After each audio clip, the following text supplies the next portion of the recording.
Whoa, hello, and welcome to Tuesday night Campfire Quest. And what campaign is it, everybody? It's Heroes March. That's right, Heroes March. Somebody once asked me, Jason, where the hell's the punctuation? There should be an apostrophe there, and that just goes to show there was a misunderstanding. Heroes March doesn't belong to the heroes. It's a noun and a verb. And to talk more about grammar and exciting things like that, the cast of Heroes March sitting around the virtual table with me. Let's go full screen and see them so I can take a bite of broccoli. Ew. What's up? Wow. Look at them. Us. Look at them. Howdy. Where's the one with the red hair? We kicked him out. Oh yeah. On. You voted him off the island. Grant was not the imposter. It's not. I must not have seen that show. I don't know how that works. But I'm still watching The Boys. And last time I said that somebody had an amazing Australian accent. And on Twitter, I had like 14 people call me out and say, Jason, quit making up stories about how we watch your show and talk about what you say. It never really happens. But in my mind, they all talked about how I mentioned he had an Australian accent. In reality, English. They sound very similar in my defense. They do. They're basically the same thing. Anyways, Australians have been faking their accents since Oh. You're going to start an uproar. There's going to be... no. Parker coming This in. is not good.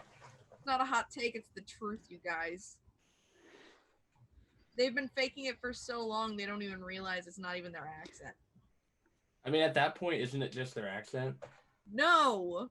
I don't know. I think I might be onto something now. Well, Then which is my real accent? This or my southern accent that I suppress? We all secretly have southern accents. We just don't know it. We just It's don't the talk about Floridian it. way.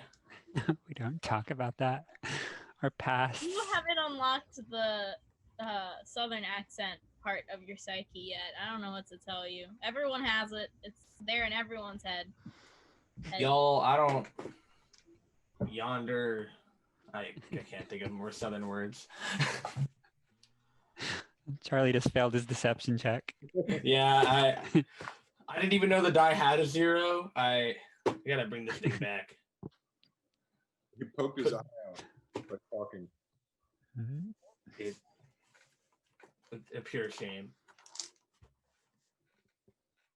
Well, while we're waiting for Grant, by the way, Grant has a grown-up job. Congrats to him. Works in a meat manufacturing and processing facility. He's a butcher, but on a very large scale. The giant cow carcasses comes in, and he's armed with a couple of... No, that's not actually what he does. Oh, I was like, I thought he did something. something very like, Photoshop. what's the related. word? Philanthropic. Yeah. I believe that's the case. But I may have vilified it a little because it's keeping him from us just a little. And that's okay. If Grant needs to help the kids for a little bit longer instead of playing D&D with us, then I guess that's what he cares about more. Priorities. Tisk tisk. I'm glad the rest of you bypassed all those buses filled with orphans that were on fire and got quickly to your screen for That's tonight's episode. And now, as we think about them, let's kill some time. Let's play, and what I really mean is let's play a game of questions for questers, everybody's favorite at-home game to play around the Dungeons and Dragons table. Yours for only $19.99? No, we wouldn't do that to you. $14.99 because we're a lot more realistic, and we're hoping that you're going to give us a little tip by picking up one of the expansion packs later. But don't worry about that now. One thing at a time. For now, let's take a look at one of the cards I'm going to pull from the pack. Oh shit! You can see me. Card noises. Card. Here's one, and the question on the card I selected is: who helped you the most during your lowest moment? So, in character, I would like you to think about that question for a moment. At some point in your life, you've had a very low moment, and somebody helped you a lot. Now, here's the thing to keep in mind, as always. These are things you would share out loud. So, maybe the story you tell isn't true, but it's the one that you would tell this group of people comfortably. I'm using fantasy name generator. The audience may ask you to roll for deception. That would be very stressful. I hope no one asks me to do that.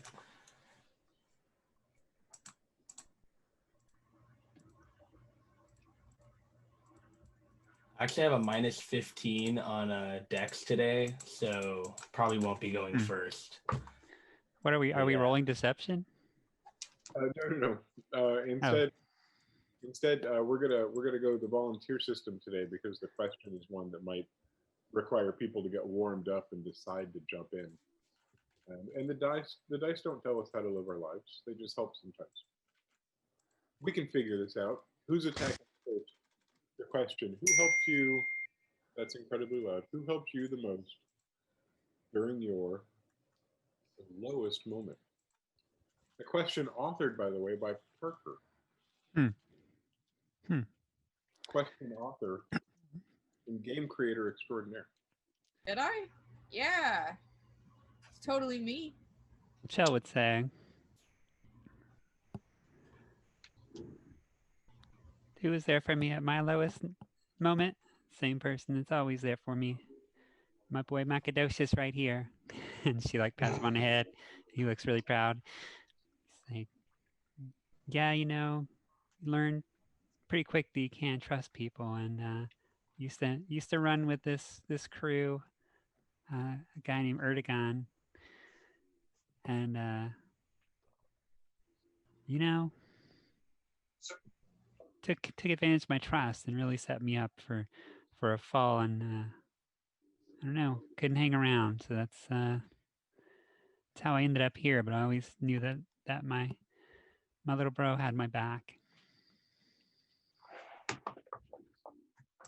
Me but IRL. Thanks, beef. So, would you describe Macadocious and how he looks for anybody that's with us and hasn't heard about your homunculus? I've described.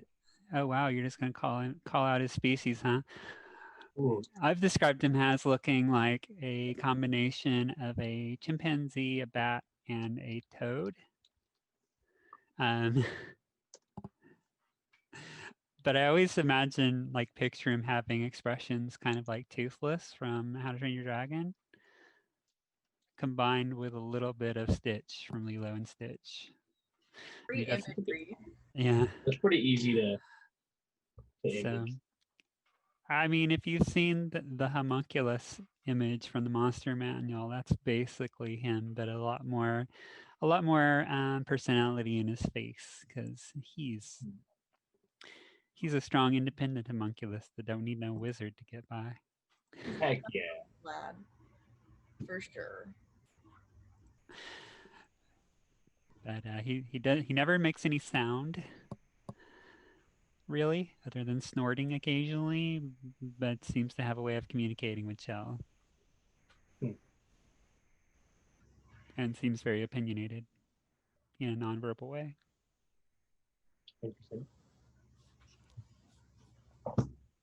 I've finally seen that movie, so I understand Toothless. Oh yeah. It's such a good movie. He's basically a big cat. True. I've seen all of those movies and the TV series because reasons. I got Macadocious right here. Yeah, there's Macadocious. I don't know where my Macadocious is. He's around here. His name's really MacGyver, but He likes the tummy rubs. Yes. Oh, Oh my gosh, look at that baby. I need a baby Oh. kitten. Ooh, yeah, you got sharp. I know you got sharp nails.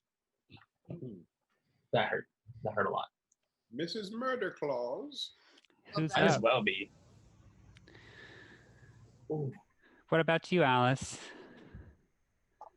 Well, Ah, You're gonna say, never mind. Go ahead. I would probably say my parents or my clan, mostly because without them, I would have literally died on the side of the road when I was 5.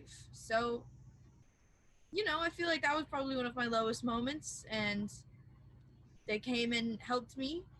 They were gonna eat me, but as soon as I started talking, they decided not to, which is very Huh. sweet. And then they raised me, and now we're here. So them. I hope that they're doing okay.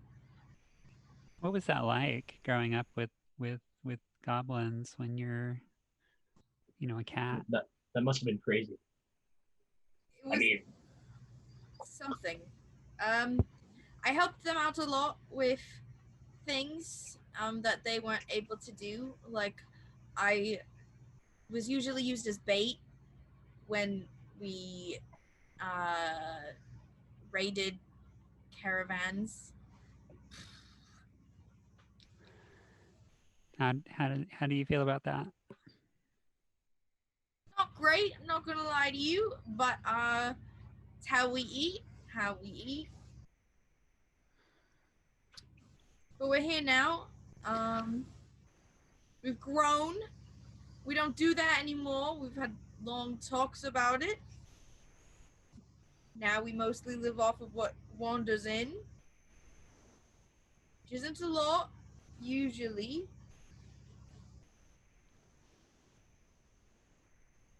That's kind of it. I don't really have anything else. Nola? Is it my turn? Yeah. Oh, okay. Once when I was really little, I was out exploring the woods as you do when you're a kid, and something was in there because it was starting to get dark and I was lost and I didn't know my way home, and there was something in the woods and I don't know what it was, but a very kind adventurer found me and brought me back to my parents. And they had really cool swords and stuff. That's all. And I would say being lost that sucked as a kid, so that was pretty low. So yeah. hurt. Next. Yeah. I'd say the guy who helped me the most at my lowest was his name is Oz Thragstock. He used to be the head of the theater at my city Evergreen. Uh, he's no longer with us now, but he kind of found me when I was at my lowest, literally the bottom of a dumpster. So I appreciate Wow. him being there when he was. If I hadn't been snoring so loud, honestly, he probably wouldn't have found me. But luckily, I mean, the back support in that dumpster was awful, so it was really hard to keep quiet. But it worked out, and I would have never found my love for theater without it. So it really worked out. How did you end up in a dumpster? Well, sometimes you just need a place to stay overnight. But that particular night, I kind of found myself falling from a fair distance and needing a place to land. Landed in that dumpster, and then I woke up a fair distance away on this man's back. So I appreciate him yanking me out of that dumpster. Yeah, it was a nice dumpster. It didn't smell that bad. It must have been like paper or something, parchment. How did you learn to fight like you do in the theater? It was more before that I learned. I was with a group before Oz had run into me, and they kind of taught me their methods of swing stick around, hit things with stick. But I don't know. I haven't really been around people like that in a while. He wasn't really much of a fighter. He just kind of carried a guitar with him and played songs. Like Dingle. Yeah, a lot like Dingle. Dingle reminds me a lot like him. The old man. Yeah, that's me. That's friends. Those were spectacular answers, and I think we've all seen a little bit more of each of your characters, and I can only think that another way to keep the fun going is to ask another question, but a better one. So here comes about Parker. I hope your next question doesn't ruin everything. Uh-oh. That's a lot of pressure. Yeah. All right, What? here we go. What?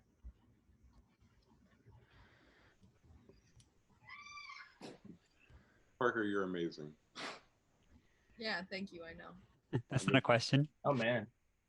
The answer? Yes. Yes. The question, Absolutely not. how did you ruin your favorite toy as a kid? You'll need to tell us about the toy, but tell us also how you ruined it. I lost I had a Mario action figure, and my parents took me to Jared, and I lost it. That's Jared.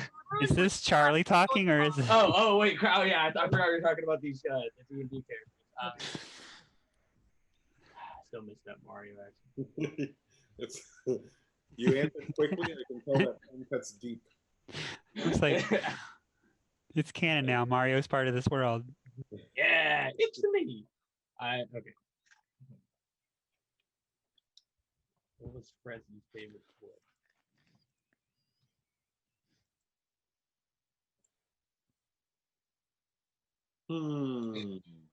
While our adventurers think, I am going to tell you a great idea I had.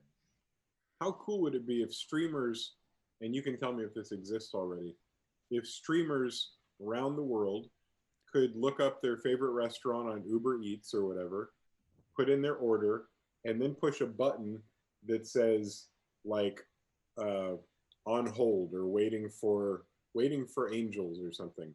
And then you post on your stream, here's my food, and people like throw their bits at it until there's enough to pay for whatever the thing is, and then the food gets sent to you.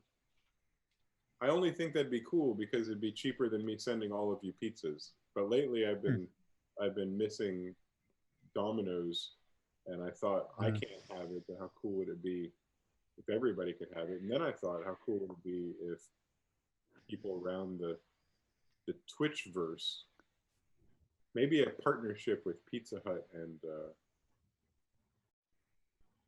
Pizza Vember? Yeah, Pizza Vember. No? I don't know. Hey, I tell you this, if one of you had an answer, I'd stop talking. What was the question again?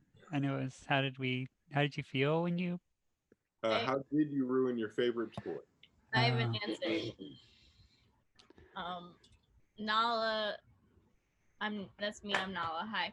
I ruined my favorite toy as a child. It was this little doll. It was like a princess doll, but I like found some like scrap metal or something to put like give her weapons. I don't know, make her freaking cool. And then she ruined it by she left it near like I don't know if this is how physics works. No one yell at me if this is not how things works because I don't know. She left it near like a furnace, like a thing for making swords and stuff and things like that. And it got like soot all over it. It got a little crispy. I got a little crispy. Oh Got a little crispy. Did your family have a forge? Yeah, but whose didn't, you know? I mean, I didn't. Mine. You know, Normal kid things. normal kid things. Were there other kids like you What do you mean? when you grew up? Cool Like, as hell. were there others like you? I'm sorry, my computer is there was, I don't know what you mean by that. I mean, there's definitely other kids in my village. You know, like the dragon part. Oh, like that. I forgot that I'm that. That Yeah, must be nice to be able not to forget. none that I just grew up in such a small village and everyone was just kind of used to it, you know? So I just kind of forgot that I'm strange. No, there wasn't, not in my village. I'm one of a kind. That's what my parents always said. So Your parents were like you, though? Oh god, you're quizzing me on my backstory. Good thing I had it pulled up. My dad was an elf and my mom was a dragonborn. And that's how that happened. Wow, I did. Okay. You said was. Are they no longer with us? They're alive. Okay. Dead to me, but you know, they are alive. Oh wow. I know what that feels like. I can relate. Kayla, I got to tell you, sidebar. You are a puppet master. The way you bring your character to life, unbelievable. Dead. No. Alive.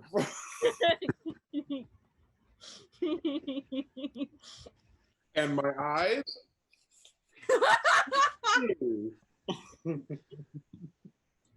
At least she knows what her character is, and that's mwah. See, my thing is not to imply I have a bad relationship with my parent because I don't, but my thing is I just decided Angel was too much not like me, so if I play a character that who is me with a different name, can't go wrong.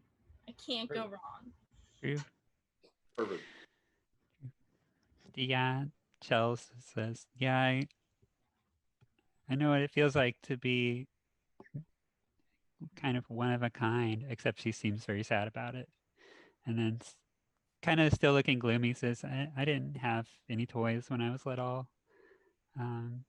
So I guess I never really ruined any of them. And then she kind of brightens. She goes, I did break a lot of stuff in my dad's house, though. And that's what matters. You know?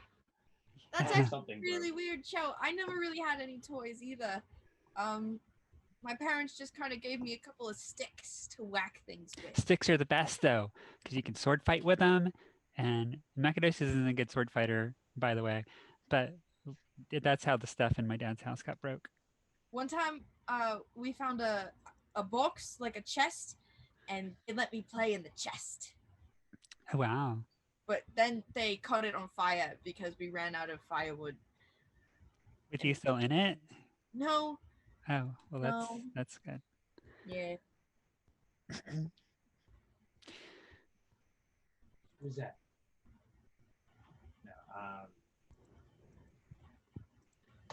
No. Anyway, sad life, sad life. Yeah. No toys. We're a bunch of sad cases, aren't we? Bingham snores in the corner loudly. So what did I it mean? spell it out. In the What's that? corner. I had a stuffed rabbit as a kid.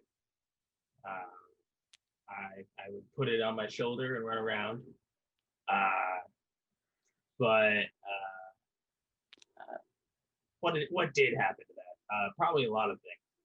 But so I remember, an arm would get stuck in a door, or I drop it in a puddle. But I'd always figure out how to like stitch it back together.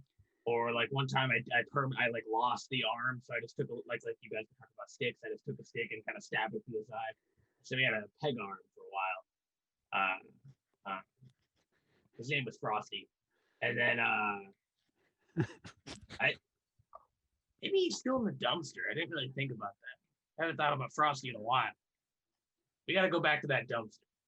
Well, no, the point of dumpster is just to be empty. It's probably not a dumpster anymore. Yeah, okay, that's it. I don't know. I don't know where Frosty is. I wish I did though. May he rest in peace. May he rest True. in peace. Poor Frosty. Frosty the peg-armed rabbit. It sounds like a tale to tell or a song. Dingholm should write a song. A ballad. Frosty the peg-armed stuffed rabbit. A 12-minute ballad. Definitely worth it. Totally. Sit through the whole song. What about you, Sorry. DM? What? What about you, a mysterious controller of our lives? Unseen master of our universe? What's your favorite toy? I was going to play the part of an NPC, but there's not one with you. The inside out monstrosity goes, "Arr." But I, as a human being, my favorite toy was Cedric, a puppet that was a dog, and he had floppy ears and a nose, like a little round fluffy nose. And I ruined him by playing with him so much that my fingers would start to come through his mouth from wear. And so I would have to like rearrange my hand so my thumb wouldn't come through. And sometimes I'd use it to good effect, like a tongue would come out. More talking, and eventually just wore that completely the hell out and was a little sad about it. And then my parents found another one, so I got to start over with a fresh Cedric, same name tag, same everything, much better smelling. And played with that one so much I did completely wear through in 2 spots on that one as well. So Yeah. I've always loved, if I can't run my mouth, I want to run somebody else's. Don't kill Cedric. But you guys have one more question probably that we have time for answering. I know that's exciting. And then we can jump into the game specifically at the point where you guys just finish your power-up leveling explosions, kind of like Highlander sort of lightning and Whoa. Magical girl transformations where we get clean. Quickening. and you get all your XP back and all that. But it's happening right now, and we'll jump into it.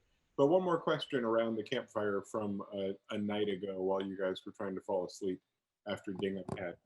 The question this time that somebody asked, one of you asked, is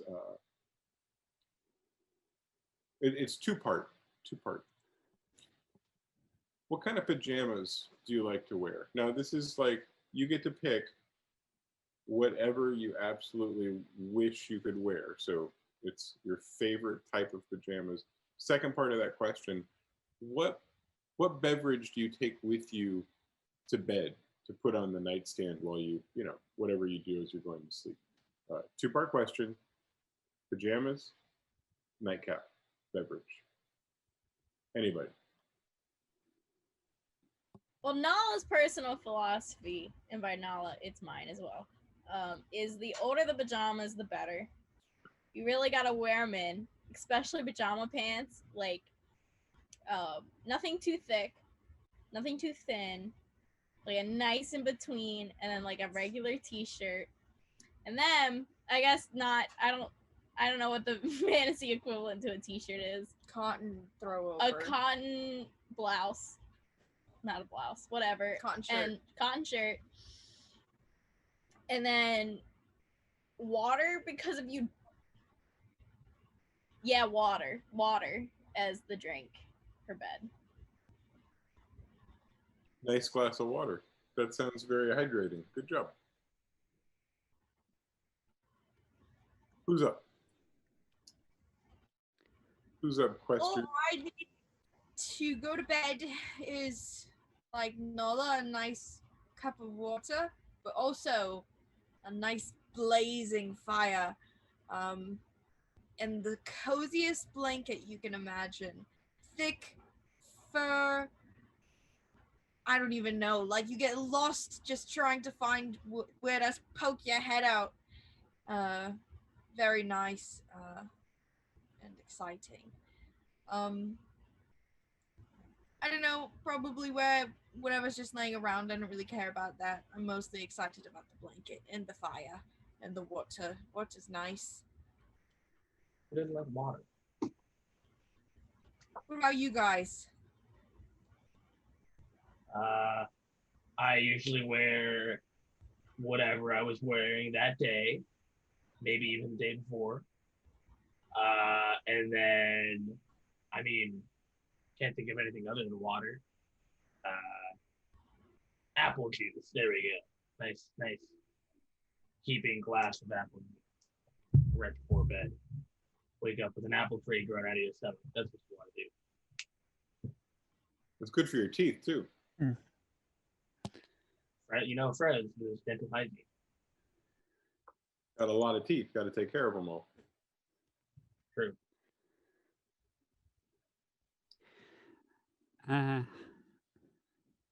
Well, I mean, when I'm in civilization, I'll wear, a long tunic or something comfortable. But out here, you got to be ready to go at any moment because who knows what's going to come through the door, So just sleep in my traveling clothes.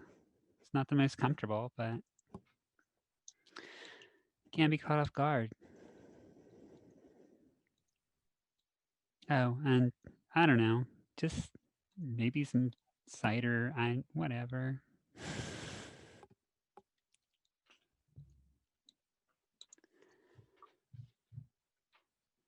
All right. Well, gang, what say we just start playing, and when Dingham wakes up, he can start being a part of the process of going through what we have to go through. We're still out in the wilderness, right? We just killed the inside out abomination thing. I think the last thing you killed was the second of the, oh my gosh, somebody's going to have a drink. Let me just protect everybody by me.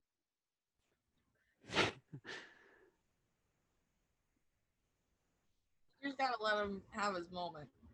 Well, last week I could hear it. Dang dog. All of the time.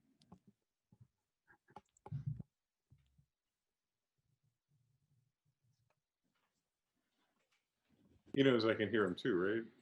Yeah, he does.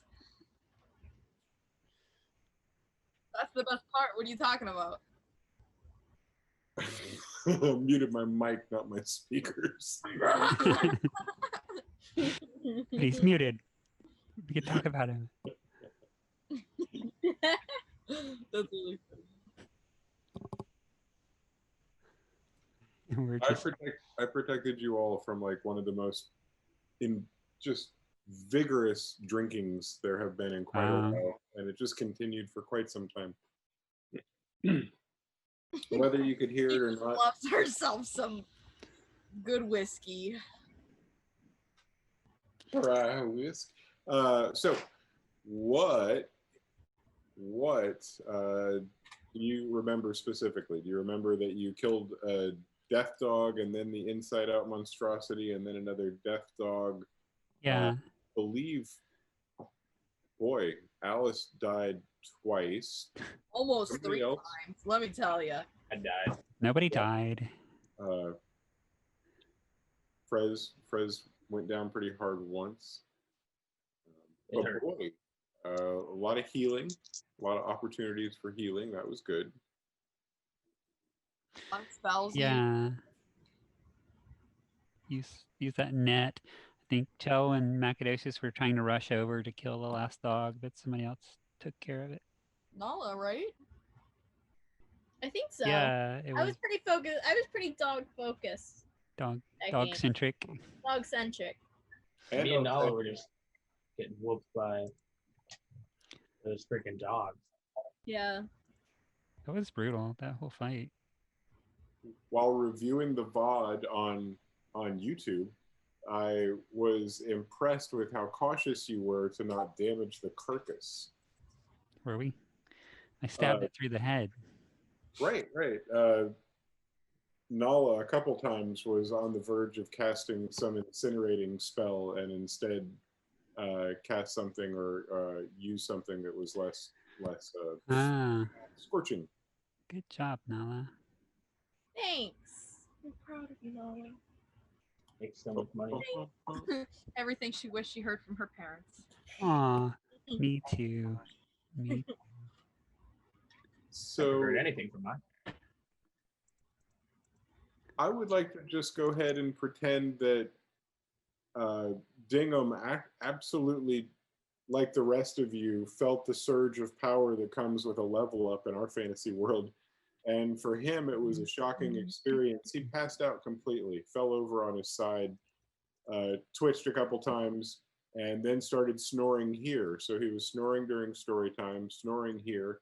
The rest of you are wide awake, and you are probably most upset with how disgusting the smells are.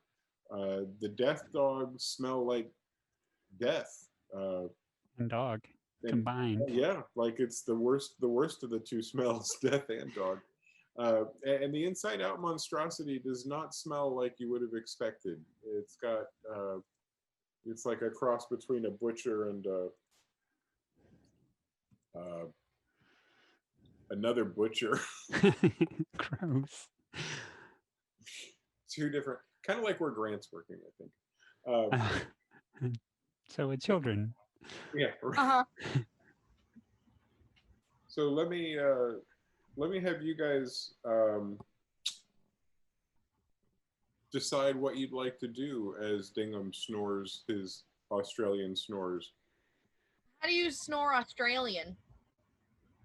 You snore, and then it comes back to you every time. Damn it! That was great. You're fired. Oh my. Or Right. The other answer is upside down. That one's good. First of all, can Alice just take a second to look around and see if there's anything else that's like chilling in eyesight? Yeah, for sure. You're talking about just doing a general perception sweep of the area. Right. And I'll remind everybody, because it's been a week, you are down about 12 feet in not a pit, but more of a shallow divot's not even the right word. It's just a shallow indent. And this indent has an odd stream running, bisecting the center of it. And you walk down a path into this divot.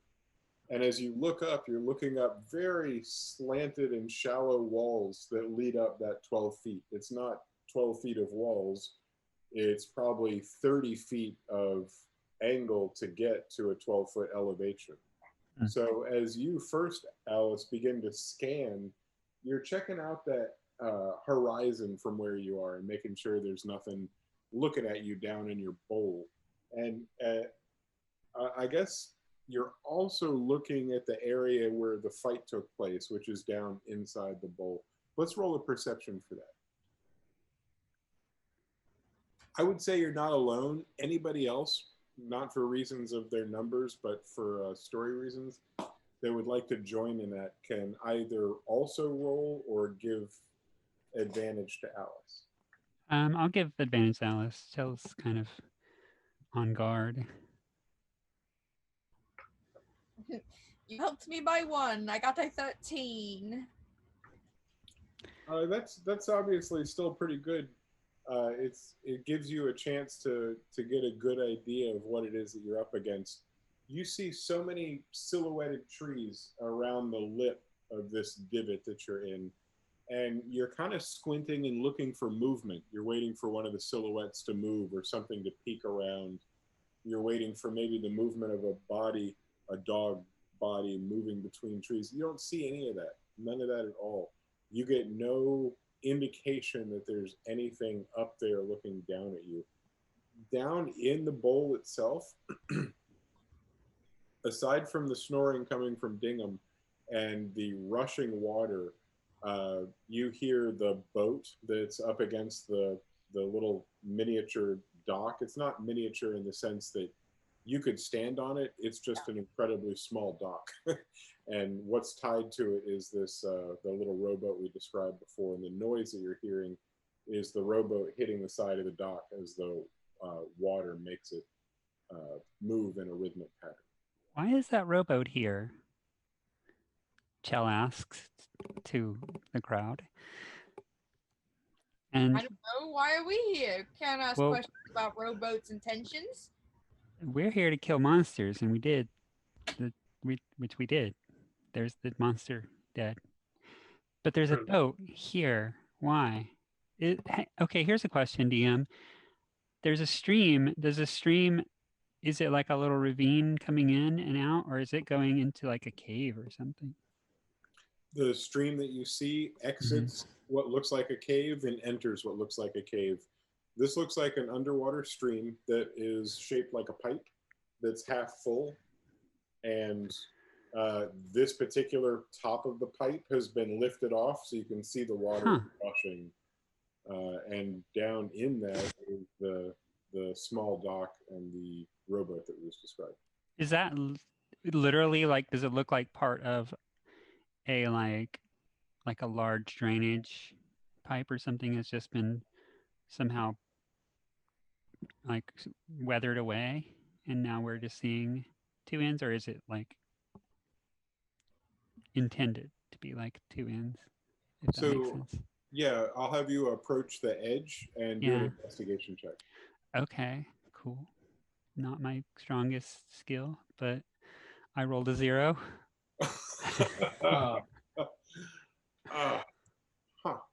That's not what we'd call bright. She's like, huh. So that's a tunnel. Did y'all see there's a tunnel over here? I know that's not a physical check, but a 0 makes me want you to fall in. But I can't make myself do it because of the type of check it is. It was a natural 1 with a -1. Yeah. But that's just how that goes. You absolutely failed that investigation. But what does that mean? Who knows? What you found is rushing water, and so I'm gonna not actually gonna pause, but I'm gonna let Grant in. Oh, cool. Grant. Welcome to the We'll party. probably have to Bob. reset all the cameras. No, we'll all Art! Hey! Grant. Hello. What's up, Ding? You're late! How's it going? You're late! I am. Yep. So right now we can see Grant.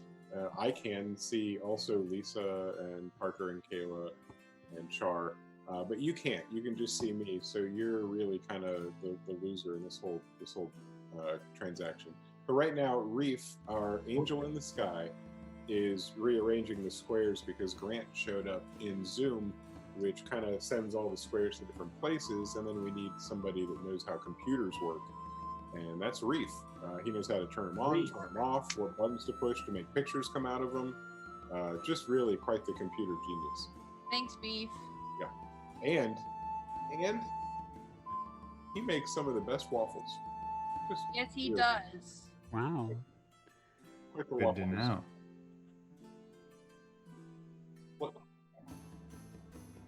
I just figured if I Reef, said you should have just taken that. It's canon now. There are several, Don't believe Wow. it yourself.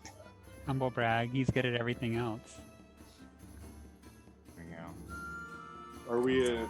are we all speaks?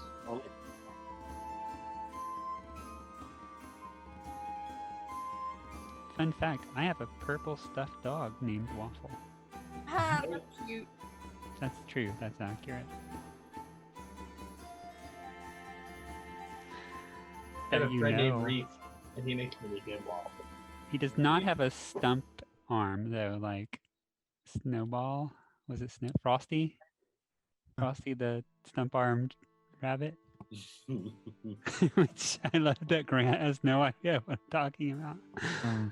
Behind. That was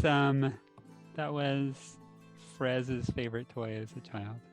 Oh yeah, Frosty. You'll You have to lost? watch the VOD, Grant. You'll have to VOD. watch the YouTube playlist.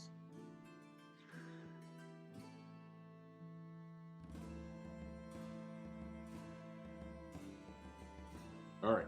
It sounds like we're almost there, folks. We appreciate your patience. I will say, just as a recap for Grant, we shared several bits of information about ourselves, and you snored, and then we started the game right where you guys leveled up. The power up of that level up caused you to fall unconscious and snore. Now that you're here, we'll have you wake up, and you can join the group. They are looking around their area, and this just started. So you have missed nothing. I believe everybody has 13 diamonds each, but other than that, you have no. That's not true. What? What? There's nothing. I wanted Grant to feel like he missed out on the treasure, but Oh, Well- here's the real treasure are the memories that we. yeah, The and real. you don't have those either. You know, Oh, the memories of got nothing. killing animals. I was out just in the gonna let wild. it go. I was just gonna let it slide. So I don't know if I stepped over Parker's turn. She did a perception check to see what was around, and then I jumped in about the rowboat in the tunnel. Was there? Yeah, Did there you was- cover? Did you cover the results of her check? I did for the most part. The check on the horizon or the lip of the divot showed that Yeah. there were no creatures or movement up there that would indicate creatures. And down inside the divot itself, there was nothing revealed. No dangers. The only noise was that boat making the rhythmic noise Oh, and yeah. snoring coming from Dingham. Hey, hey, you guys. Did you notice Yeah. this tunnel? I think this boat is here for a reason, and I'm really curious where this goes. Don't really know if we've got time for that. What time is it? What time Um, is it? What time of day is it? Oh, you've traveled on blah, blah, blah, blah, blah, blah, blah, blah, 2 p.m. Yeah, but remember, we had like 2 days to finish this mission. Well, Yes, I right. get killed in the middle of the night in this forest. I mean, it's just daytime. I It's- almost got killed 2 seconds ago, Chell. 2 We're just- seconds ago. We can Listen, come back. But you- Listen. but did you die? No. Yeah, I was unconscious. I mean, sure you died, but did you die? I mean, Technically, you Yeah. did not. You were Thank you, unconscious. I did. If I had I'll a, head up. if I had a copper piece for every time I got knocked unconscious, I wouldn't have to be Right. traveling with you lot. I'll walk over to Chell and see if I check out this tunnel she's talking about. I'm just saying, there could be, who knows? Maybe somebody's stockpiling gold down there. I don't know. Just a general look, Frez, without having you roll anything, just your general perception. You're seeing what looks like a river. It's about 5, maybe 7 feet wide, fluctuates a little bit, and there are areas where it looks like the ground has caved in, so it's irregular as it moves. And when you look in one direction, you see the water rush off into darkness, into the side of a wall, and there's an opening above it. So it looks like if there was something floating on the water, it would go down inside that opening. And when you look in the other direction where the water's coming from, it comes out of the wall in the same way. So you see water in basically a bowl, coming out of the bowl, and there's that little opening above it where there's room for what would be something floating in this. Does that mean that it's there forever? Obviously not. The boat could imply all kinds of things, and if you'd like to look any further, I would just need you to tell me what you're looking for specifically, and we'd have you roll some investigation for it. You said the opening that the water is going into. Is this like a? This is like a level with the water opening in the wall that it's going down into. Yeah. So there are. Let me get my angles right. There are 2 walls, and there's the stream flowing, and there's an opening, like there's a whole circle of opening, but the bottom half of it is filled with water, like a trough, and it's moving. The trough's about 5-7 feet wide. Water's flowing from one to the other, and where it goes in, it looks like a stream disappearing into the side of a mountain that you could swim in. It's a natural. Is it a natural cave, or is it Does it taste good? Stone. I don't know. I think if you ask Frez that, they could take a look. You failed so miserably. That's true. Here, yeah, I'll look for that. That's a good question, Chell. Let me see. Let's roll for investigation on that, Frez. Command. I got a 4. It looks like a stream. It looks like streams that you've seen before. The only oddity here is that normally these streams aren't merely 70 feet in length, beginning at one stone wall and ending at another stone wall. Clearly not ending there, but just this open little patch. It probably reminds, if anybody, let's say, Dingham has gone to college. Dingham, when he was there, maybe took an anatomy class. If you could imagine doing a cut on a human cadaver where you cut one of the arteries flat and then lift it off, it looks like on the arm, it looks like this piece has been taken out, and you can see this one artery that runs, and it's been cut long ways, and so you're seeing the blood that comes out because the artery is not full like a tube; it's just running in the bottom half of it. It's got it seems a lot like that as far as the way the vessel is operating.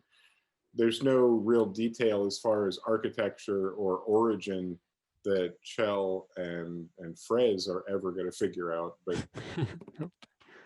I would say that the anatomy analogy is one that Dingham picks up. Yeah, I don't know if he likes it, but he gets it. What if it just goes in a circle and this is just coming out? Well, and it goes. I You just guess ride there's the only boat one way to around. find out. Does anybody know anything about boats? No, Oh, not you? out of water. They float. I've never. I don't know if I've ever been on a boat. Well, I mean, Jingleton's near the ocean, but I kept to the land myself. I mean, we can. How hard can it be, right? Exactly. What are we discussing here? We're talking about taking this boat, going into that tunnel, finding treasure, and coming back out somehow. It's a bad idea. I Stop also it. think it's a bad idea. But Yeah, We'll here's the never know steps. if it's a bad idea until we try it out. I also used to float down the creek in my hometown on planks of wood. So I don't know. Water. Let's go. Let's do it. No, but my thing is that it's gonna be dark soon, and then we're gonna be stuck in the cave We don't know what's in the cave. We don't know what's in the forest. Maybe we can check it out next time. Dark. You got cat eyes. Something Yeah, like I also have a cat life, and then a cat goals and cat things I want to do in the future that don't include dying. well, I mean, maybe it's not very big and only like a few of us can go in. Just like a little tie a rope to the boat, a few of us go in, pull us back out. If you guys are going into that cave, I'm going back to the camp. Let's take a vote. All right. Yeah. I mean, I feel like What do that y'all makes think? sense. Um, I mean, if we're just exploring the cave, we don't really need to have everybody. It might make more sense to take some stuff back. I have a thought. Oh, Yeah, but I'll talk about that later. All right. Oh. Everybody in favor of checking out the cave, say aye. Or raise your hand. Aye. Oh, I really wanna. Oh, okay. Well, here's my thing. I do want to, but should we bring back the? Because it's gonna take a bit of us to bring back that giant ugly monster thing, and as well as the two demon dogs that we might like hide in our tent until tomorrow. Or well, I whatever. mean, all we need is the spines from the dog. True. Oh, you're right. Yeah, yeah. there's a lot of But we need the whole monster. I mean, Yeah. I had a thought. No, we Okay. did the invisible. We did the Inside Out Man.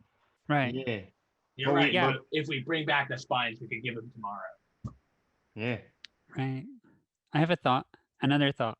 It doesn't involve going into a cave. Oh, What if we took the boat out of the water and used it as a leader to haul the corpse of the monster? Yeah, sure. that's a good idea. Does anybody have rope? I think I have rope. I might have some rope. I might open my bag and I'm Yeah. like digging through, throwing things Here, everywhere. she's got like 50 feet of rope. Yeah, So we same I can don't here. have tie to. this to the boat. Well, tie the corpse in so it's secure. Tie 2 links of this so we can pull over. It's gonna be rough going, guys. Yes, That thing's pretty big, isn't it, DM? It's like size large monster or something. It was about 7 feet tall. The third arm made it seem like maybe it was two large creatures that had somehow merged or squished together Whoa. in death. But it's not overwhelmingly big that makes it so you couldn't carry it or do what you're doing. There's a couple ways that you could lessen the load and make it reasonable, but there are 5 of you, and different ways to move something like that. Or we can always just like cut some branches and make a litter that way. That's what those things are called, right? That you pull. A litter. Yeah. Because Sorry. it's gonna be hard to get this thing out of this ravine with just lifting it and carrying it.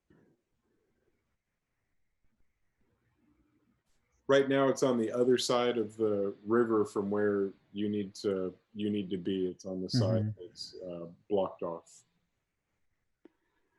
Oof. The dead dogs are both on the side of the river that you need to be on to leave. Right. If only we Is- had. Sorry, is go the ahead. boat? I feel like I can't ask this question. It's a bit too future sight, but is it plausible to drag this monster with the boat, or would the boat just make things more complicated?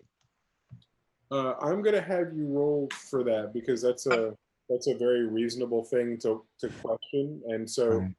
I don't have your intelligence right here in front of me, but I do like the way that you're thinking. So yours is going to be I was hoping there was something that was more. You know what? I like survival. This falls into tracking and fire building and skinning things. You're trying to decide if you can move this corpse with this equipment that you have. I like that one. Let's do that. Survive. 12. Yeah, you got a reasonable grasp of the situation. You're looking down at this little boat. You surmise that two people sitting side by side would be very tight in it. It looks like there might be room for a third seated, maybe facing the two on the bench because of the way it comes to a point at the bow. However, the size of your creature that you're dealing with and the length of the boat are probably going to be the biggest problem. You could get the torso in the boat, but the legs are either going to be dangling off the back or they're going to be pointing off the front, getting caught, going the wrong way. Okay, so it's pretty tiny. You'll be binding arms, you think, you'll be binding legs. But if you did that, you could use the boat as a sled. A 12 would make me think that there are probably a couple other ways that you could go about doing this that don't involve taking a boat. But if you do this, you then have a boat. So Right. a lot of choices to make. I think I like the boat move. I would also say that while you were down there taking a look at the boat, you were looking a little bit closer. Mhm. And aside from the two oars that you see that are inside, you also see what looks like an open box with some oilcloth that's kind of set in there, covering up whatever's inside the box. Okay.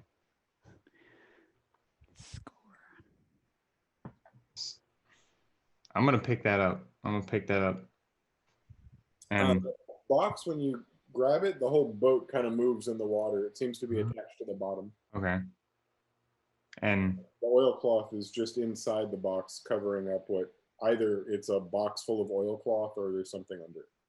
I want to take the oilcloth. Okay, you have a square of oilcloth that is 1 yard by 1 yard. It's very oily and waxy. Seems like it'd repel water incredibly well. Okay. And at the four corners, there are 4 rivet holes that have a metal grommet in there. That's a rarity in this world. So it's a very high-end piece of equipment for shielding or using it as a tarp against water. Okay. So is that its intended purpose? I've never heard of an oilcloth before.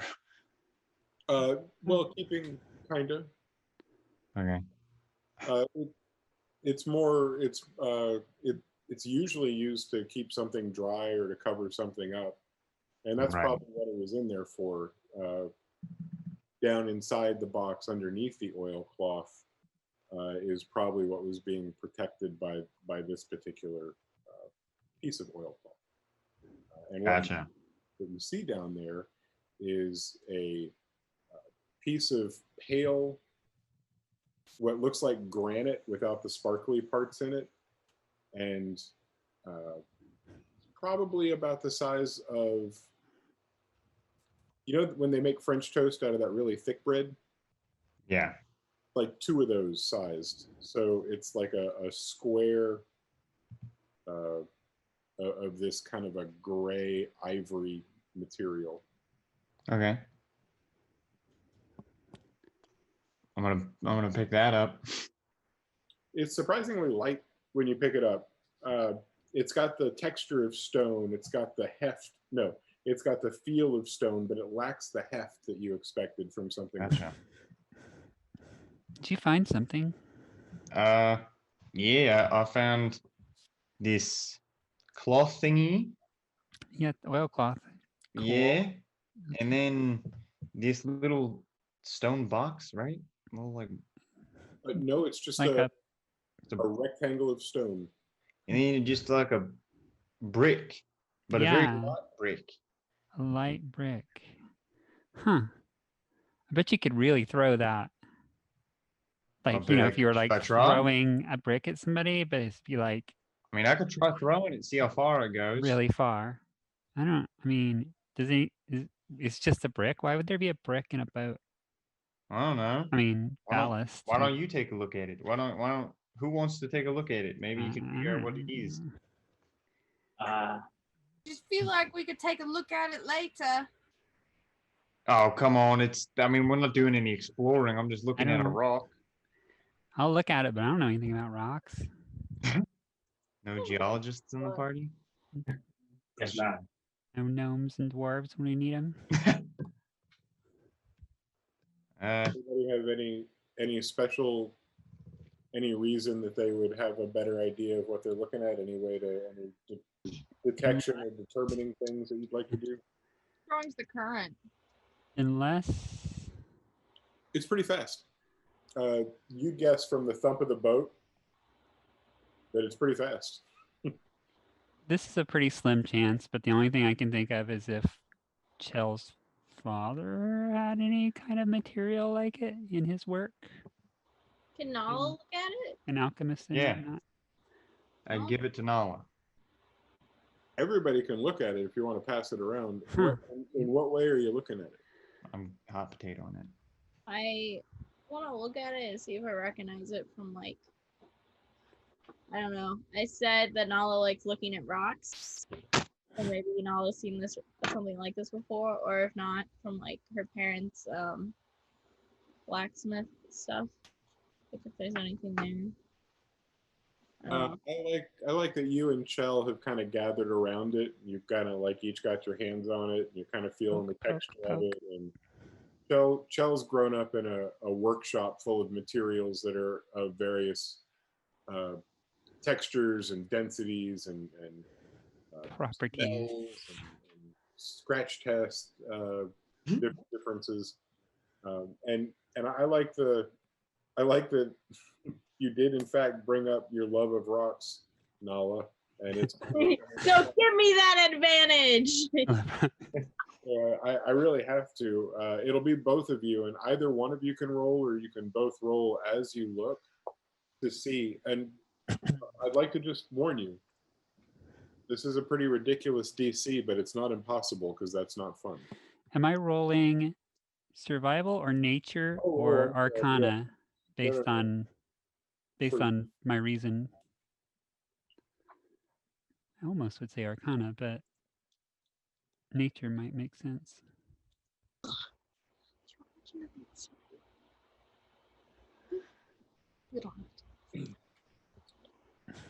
I want to do something very basic, and it has everything to do with how much attention you paid to what was happening in your dad's shop as you grew up. Minimal.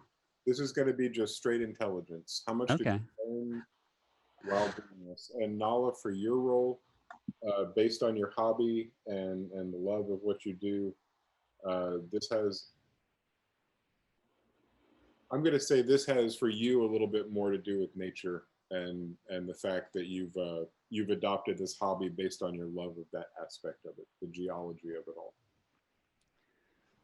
So Shell just taps it and says, "Huh, yep, that's her rock." Well, that's disappointing. She rolled a 4. Oh. I don't. Did you say I did get advantage or no? It's just one roll. The advantage was both of you.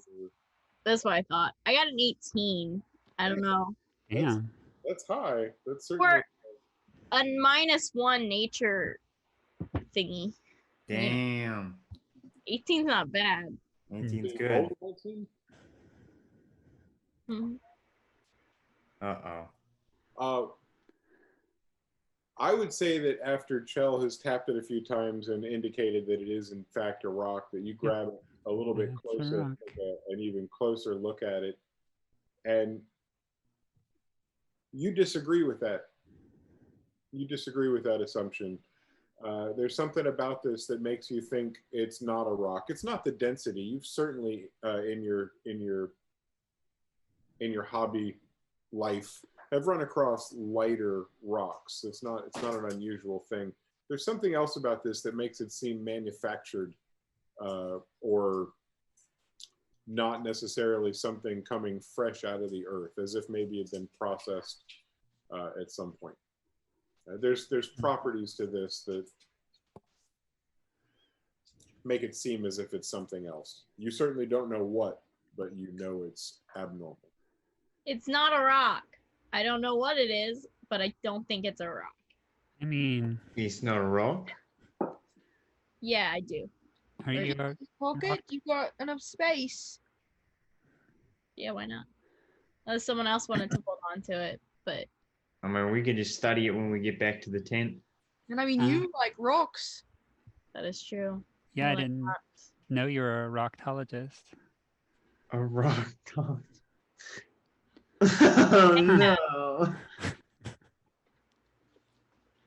I don't want to laugh at that. Intelligence 8. That's what the kind of jokes you get. Ugh. Can I roll to cringe? Make a save versus cringe. You auto crit on that cringe save. Damn. So, all right. So are we just going back to the Monsters Mall? Might as well start heading that way. In the meantime, I'm gonna step off into the woods and use the restroom. Hey, I'll be right back. I'm gonna go pee. Yep. We got it. We're always waiting on Alice. Ugh.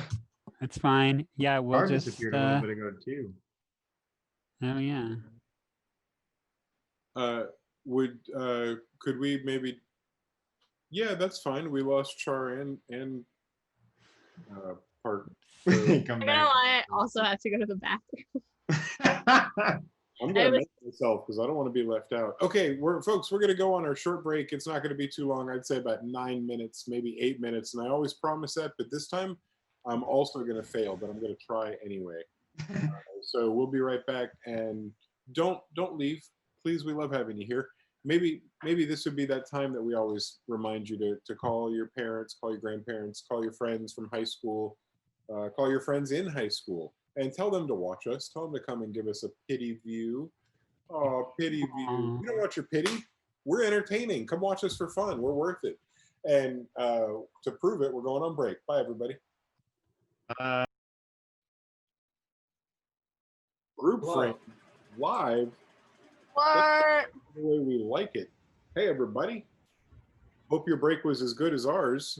I spent most of it trying to eat all the broccoli off of my broccoli and rice dish because, man, I love broccoli. What kind of party animals are you guys? What do you do? I got a bottle of water. Oh, that's better than what I got. I got Cheez-Its and a granola bar. I want a bottle of water.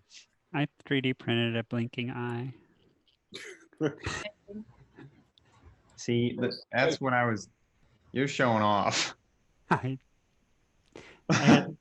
had to get it off the printer. I 3D printed a heart valve from my neighbor. No big deal. And Now this Christmas. Wow. Well, gang, let us jump back into this game that we love called Dungeons and Dragons. This particular campaign, the Heroes March campaign. And why? Well, these heroes, they're not marching yet, but they're talking about it. And they're making some decisions on how exactly to go about doing that. Gang, I'll turn it over to you. You're in a divot in the woods. The divot with a stream and some corpses. What would you like to do? I guess. You could just take the spikes off of the dogs. Yeah, why don't you go ahead and do that? Good idea. We'll start bundling up this this corpse, I guess. It's Yeah, still wrapped in my net. they might be useful. Maybe we can just use the net to carry it onto the boat. Oh, that's true. Kind of use the rope to kind of bind the net around it. And we're gonna pull the boat. I wonder. Ooh. Are there? There's oars. I'm trying to think if we could make it like use the oars to make it like where we could lift it. You know what I'm talking about? Like Yeah. I'm thinking dragging is just gonna be best. Yeah, probably so. All right then. We could get in and use the oars and try to row ourselves back home. That might work. Boy, how bad did you fail that nature check? I failed a lot of checks to get there. But are we going to come back here to this river? Because I'm really curious. There's a reason why this boat is here. I kind of want to find out. I Yeah, mean, we I can come definitely back. don't mind. Maybe tomorrow, instead of taking a quest, we can come out. And Well, we've already got our quest finished because we've got the spines from the dog. We can say we're gonna go kill some dogs and just come here and We can lie. row our boat gently down a stream. Forgot Merrily, merrily, about merrily. flying. Not only that, but we have 2 days to kill this inside out burger over here. Oh Where yeah. did you put it though? Oh, we need to take it back to camp because it's not gonna How are we gonna do keep that? well. Gotta put it in the Well, boat. I guess we can use the boat, but then we'll have to haul the boat back here. Well, then when And we I'm- haul the boat back, that's our time to What adventure. if we go in? What if somebody goes in, you know, and then grabs the sheet of paper and then comes back out? What do you? Don't we all have to be there? You're talking No. about take the new quest? Don't we Yeah. all have to be there? Do we? Not sure. Are you implying that we don't go back in right now?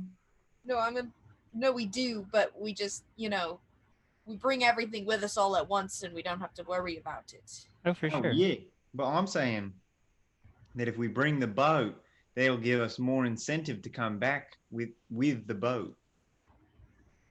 Fair enough. Maybe. I don't know if I'm talking out my ass or not. But I mean, we could come back without the boat and it would be here already. What if somebody That's true. takes the boat? What if there's no boat when we get back? Okay. All right then. Let's take the boat, use that to move the monster, Caught go up back to camp, come back tomorrow, go in the with cave, the boat. find treasure, and retire early. We should probably get going. All right. Mm. All right then. Yeah, enough talk. Let's load up this monster. Somebody pull the boat down here.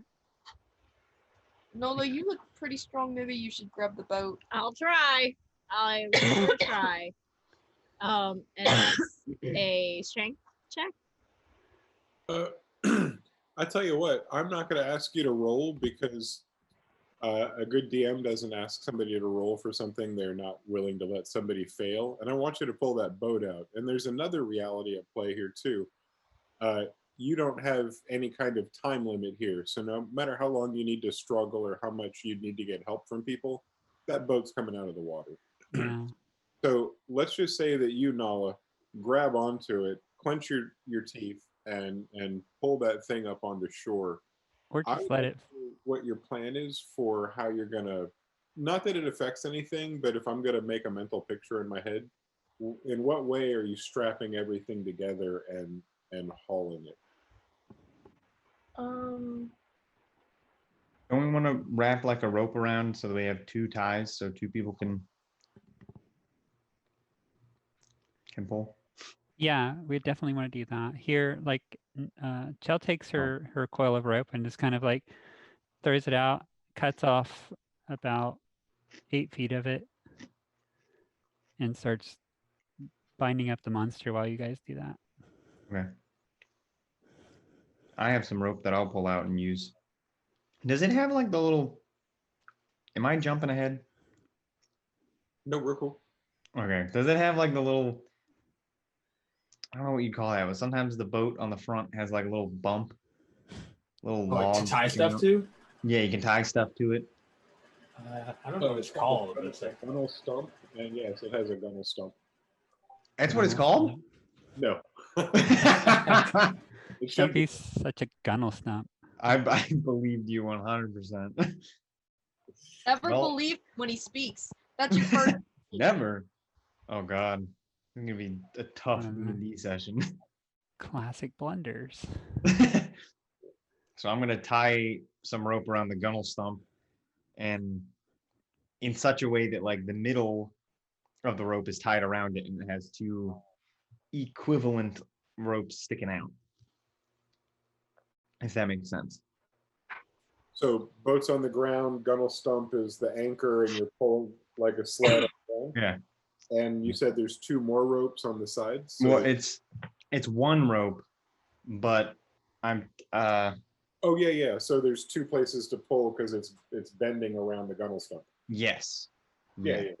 So there's a place for. Okay. So you've got 2 ropes, and you've got the monster bound now by Chell, and bound not only by the net, but then some additional rope to keep the limbs in place. Chell, I'm going to have you roll an inadvertent investigation check, because while you're binding the corpse, you I don't know what you pay attention to. 16. Okay, well, there's nothing small and hidden or anything that's going to escape your attention as long as you notice it, and you notice the bone glaive. It's a nasty, gross weapon that it was using, and it just seems to be the gnarliest, elongated kind of a femur, and at the end of it, this multi bladed head. It's all one blade, but with different shards coming off. It's just a vicious looking beast. And it appears that ligaments or tendons were dried and used to attach the metal to the bone itself. So it's a wretched, nasty looking evil bone glaive. Oof.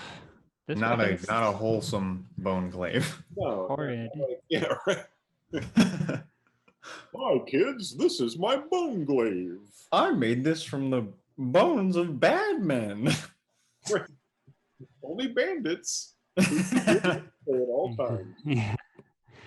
Chell's just like, this weapon is absolutely horrid, and Mikados just makes a like stank face, like a cat, and turns away.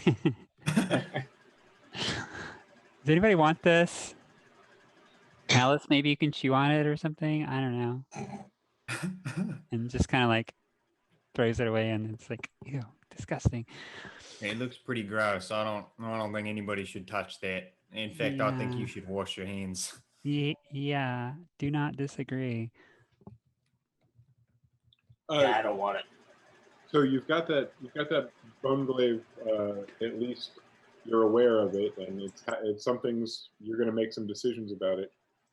You successfully bind this inside-out monstrosity, and without a lot of effort, because with the teamwork gets the dream work.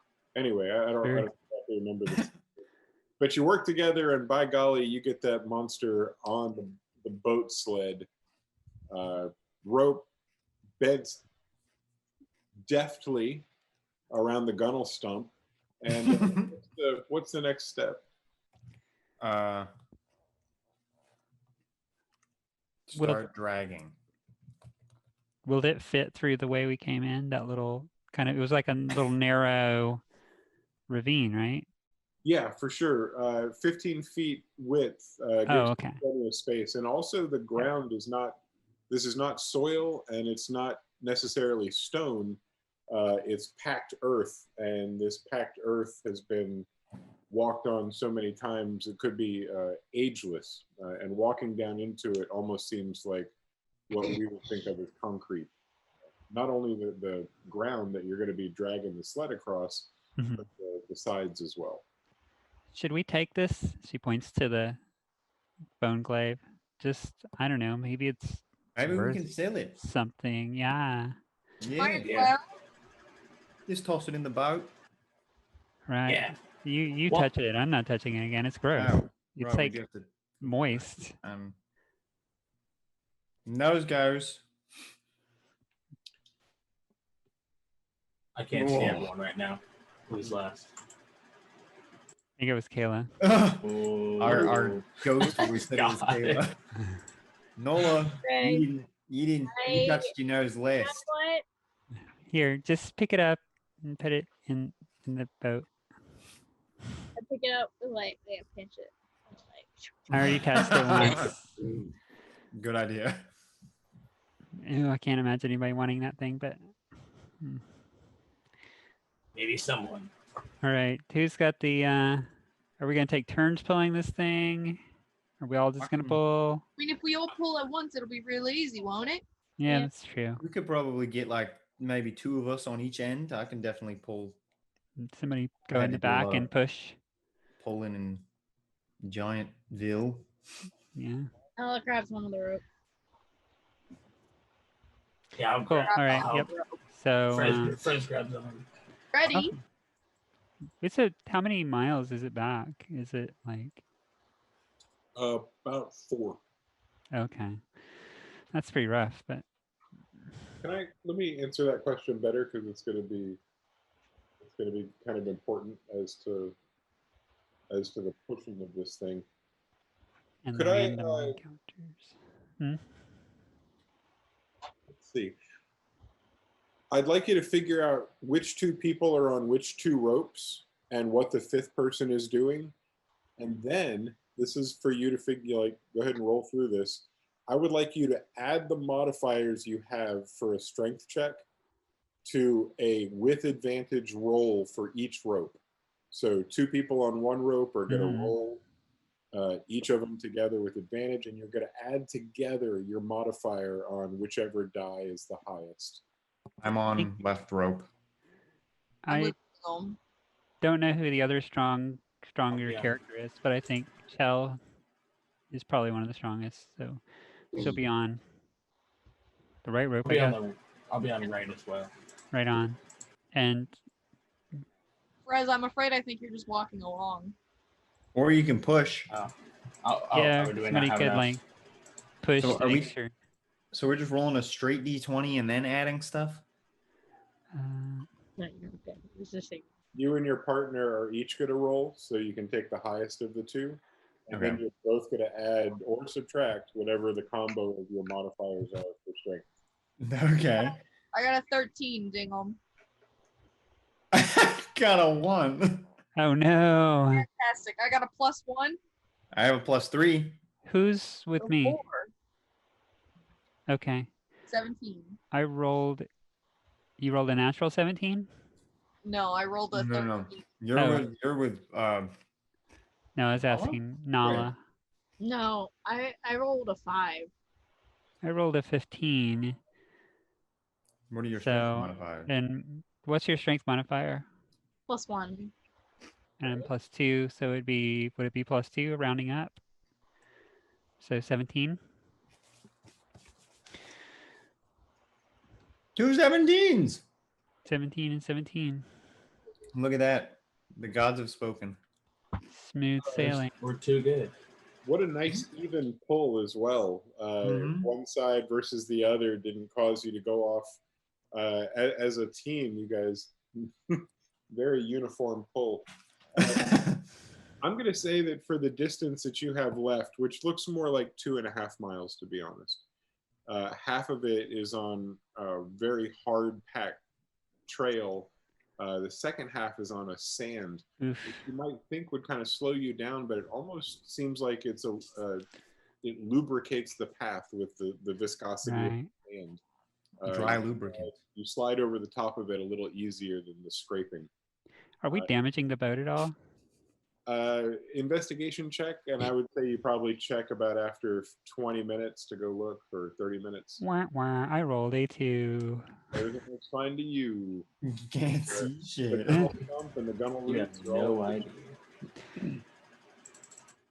idea. So as you make your way, I'm not gonna indicate necessarily that it's an uneventful trip, because it wasn't.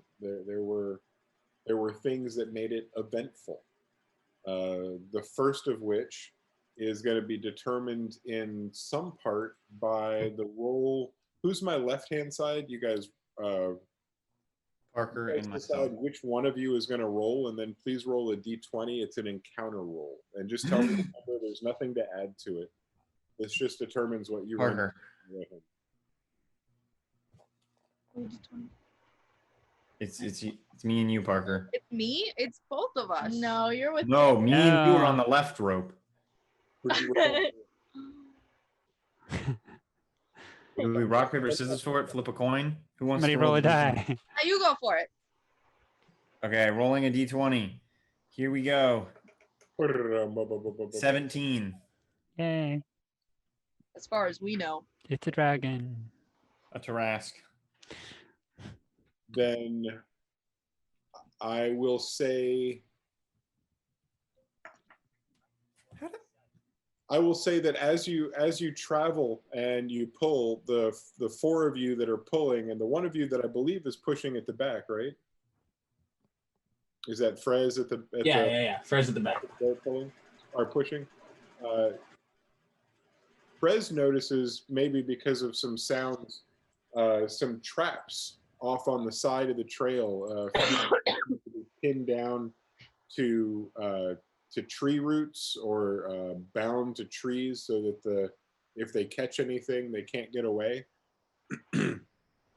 And the people in the front notice the same thing.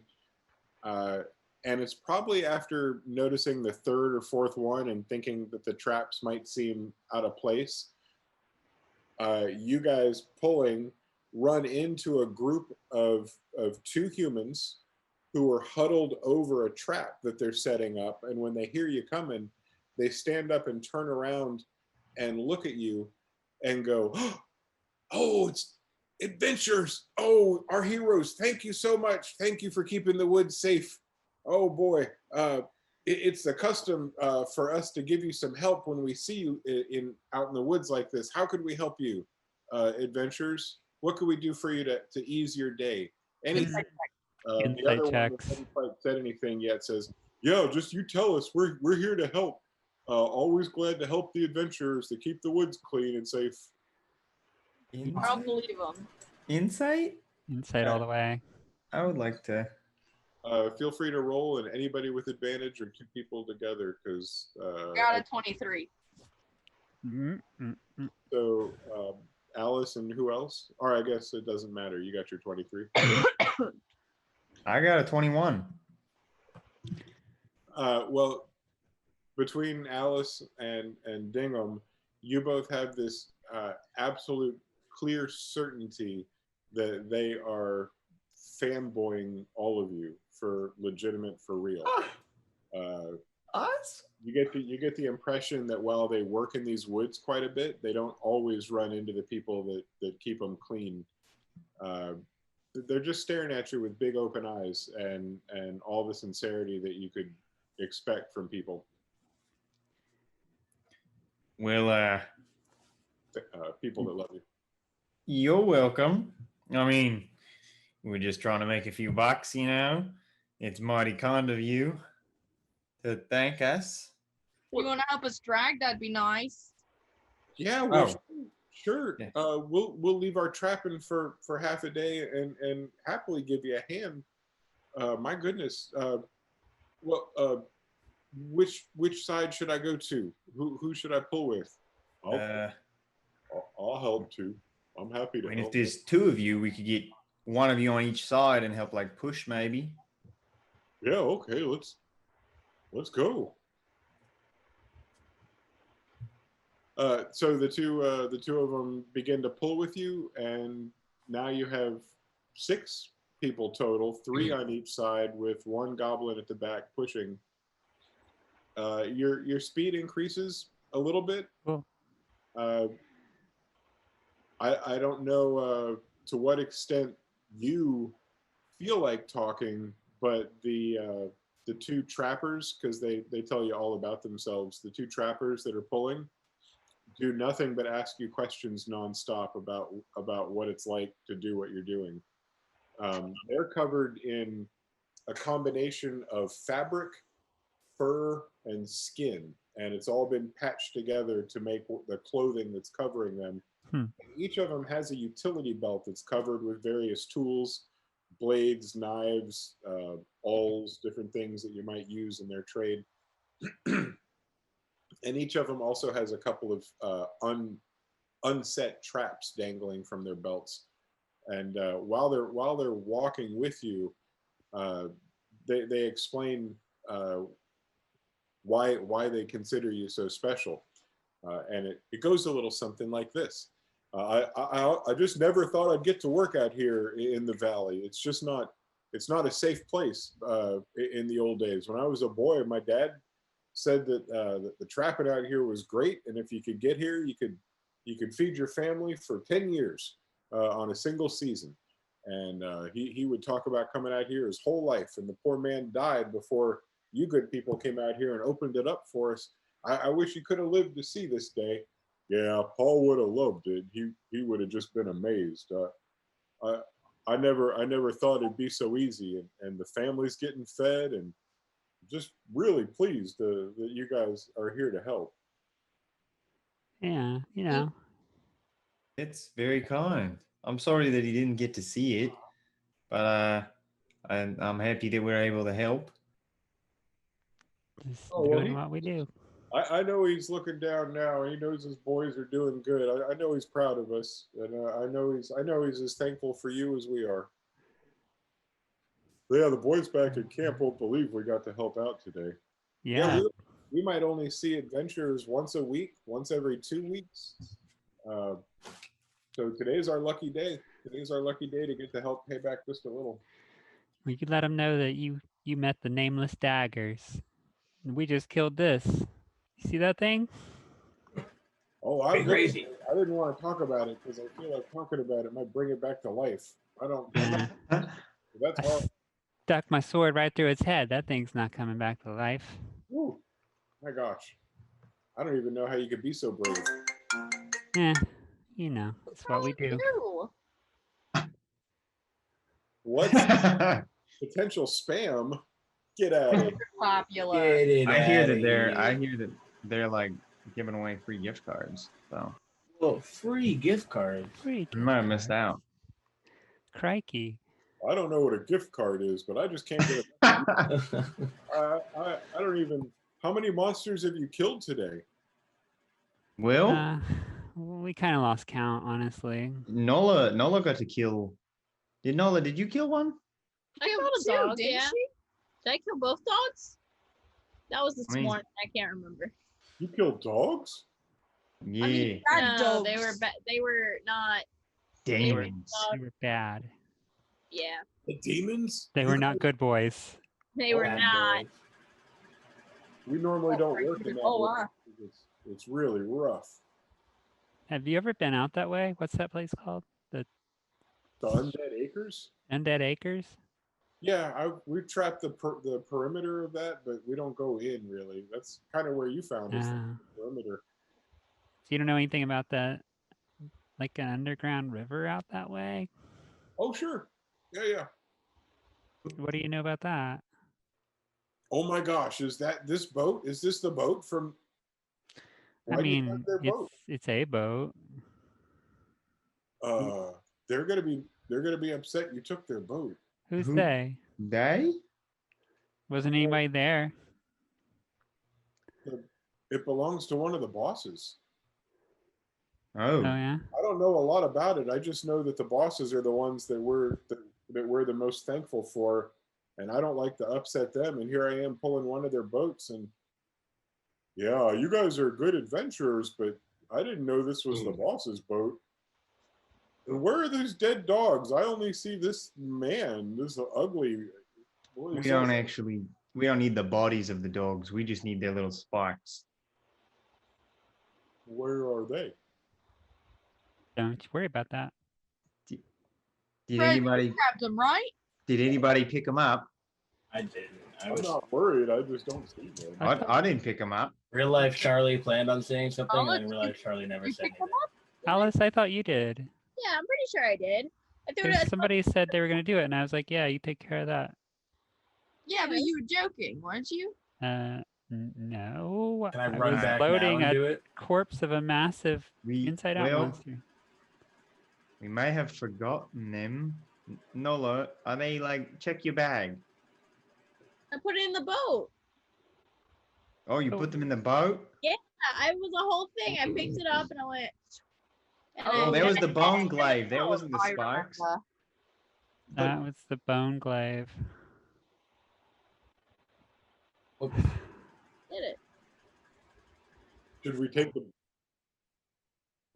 What should we may have just with the boat? I feel bad about pulling it now.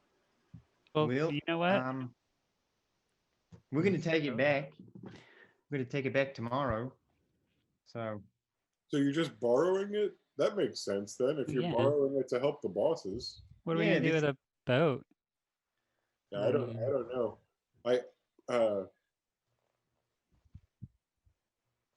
I guess it's not my business. You're the adventurers. We're just here to help you.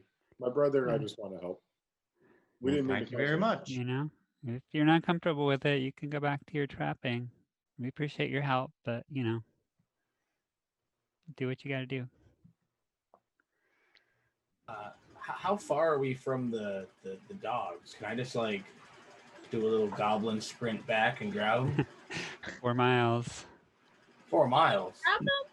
It was only we decided that I made a mistake. It was about 2.5 miles of walk. You've walked about 3/4 of a mile, a mile. If if you would like to have the least involved member of the Oh, sled run back and take care of that, they can. is it safe? I'm super sneaky. No one will even see me. Wait, I'm really confused. I'm so confused. Didn't I grab them? I don't know. Did you? don't remember Yes, I that. feel like Put I them in the sat here boat. and said that I grabbed them. Yeah. Are you say said what- you thought you grabbed them. No, No. she I said she said I'm grabbed pretty them, sure I grabbed them. and then she Wait. mimicked. Like, And then I said, grossly remember grabbing we had them? that whole conversation, and I then No, thought that we was the established The conversation we had about bone gross glaive, grabbing that was the bone glaive. you gross grabbed the bone glaive. the weapon that the Inside Out monstrosity used with the Yeah. sharp blade on the But end. I of it. thought it was both. No. No, we Because that would require like a whole survival check and like I was a waiting. take. Nobody ever asked me to do it. Each dog has 6 spines on it, and you're trying to get 5 off of each one. And so there's a roll you do to see how many spines you get. Isn't 'Cause that we- the important one? well, no. I mean, yeah, it's tomorrow's hunt, but I thought it was I mean, today's hunt. this We is can always today's come hunt. back. You can pull out the paperwork and see how much they cost. Mine running back. I'll be back in a jiffy. Who's Oh, got the alright. paper? Frez is gonna go grab him. So I mean, Cool. I hope he's safe. yeah. Prez, are you running by yourself? And if so, you'll be the only one that rolls a d20 to see what your encounter on the way there is. Heard. Yeah. Okay. I'll roll a d20. I got a 10. Sweet. So you said, I also heard you specifically say that you were sneaky and you wouldn't be heard or seen. So as you're also running, because that was an encounter roll for my little chart, can you roll a stealth roll? Yeah. I wonder why you. I got a 24. You are a stealthy little son of a gun. You make it quickly and stealthily and silently back to the pit where you originally had the battle and borrowed the boat. You see the 2 untouched demon dogs lying where they've been killed and begin to go about the process of removing the spines. And that is a survival check on each of the different dogs. So we'll do dog A, dog B. Dog A, I got a tilted die. And Dog A, I'm gonna let everyone down with a 2, which is also a natural 1. Damn. He's just like singing as he goes. Just like cut its head off on I'm accident. like, I mean, yeah. you did just Oh, sprint for like a mile, stealthily. Holding it back. So do I And need? Mala, I'm sorry if I made a mistake and missed your grabbing the spines. no, I don't think I did. I was just trying to figure out if I was just confused. I don't think I did. I was gleefully listening to you guys not deal with it, honestly. Whatever, dude. If I overlook somebody doing it, though, I'm happy to retcon my mistakes. I'm always happy to do that because, that's not fair. How about did you roll the second one and just not want to say it out loud? No, I have not. I was Okay. just waiting. I'm sorry. I got an 8 on the second one. damn. Ooh. Here's how this will go down. You remove You believe that you removed the spines from the first one and the second one, and you bundle them up, and you begin to go back with what you think are five five spines. You know that you messed up. You know that you didn't get many, but you have what you believe to be five. Okay. And since you don't know any better, that's what you think you have. And you begin to make your trip back. And for this one, we'll do an encounter roll first, and then your stealth roll again, just like last time. Alrighty. Encounter roll, I got a 13. Okay. And my stealth roll, I got a 13. Pretty handy. That is handy.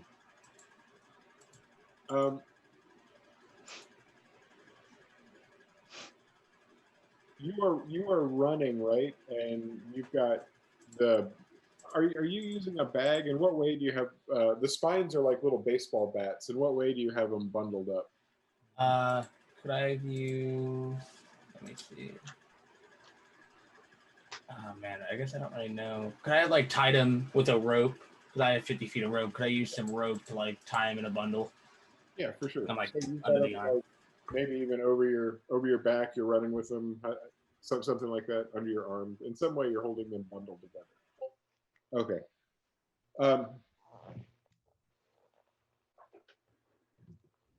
You for a moment feel as if you're being chased by something. Like you get this panicky feel, and you instinctively run a little faster. And you look over your shoulder in the direction that you feel as if an enemy is watching, and you see something in the woods, and you see it running and disappearing and reappearing as it passes between trees, and it seems like it's pacing with you and running in the woods in the same direction you are.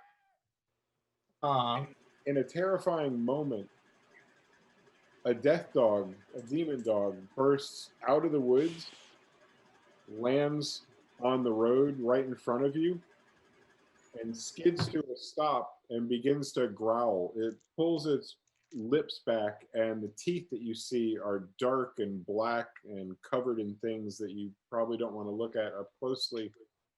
And while it's growling at you, it notices the bundle, and it whimpers and backs up a little. Yeah, when it does that, Frez goes, "Yeah, you should be scared." And he like smacks his stick on the ground. A flower appears, and the dog turns around and sprints in the other direction, terrified of whoever is carrying the spines. You've got a clear path now to continue on, and you make it back to the group without any more problems. I thought I was gonna have to pull out one of my new tricks, but not yet. Not yet. Scared me. Ooh, did we talk about our new tricks?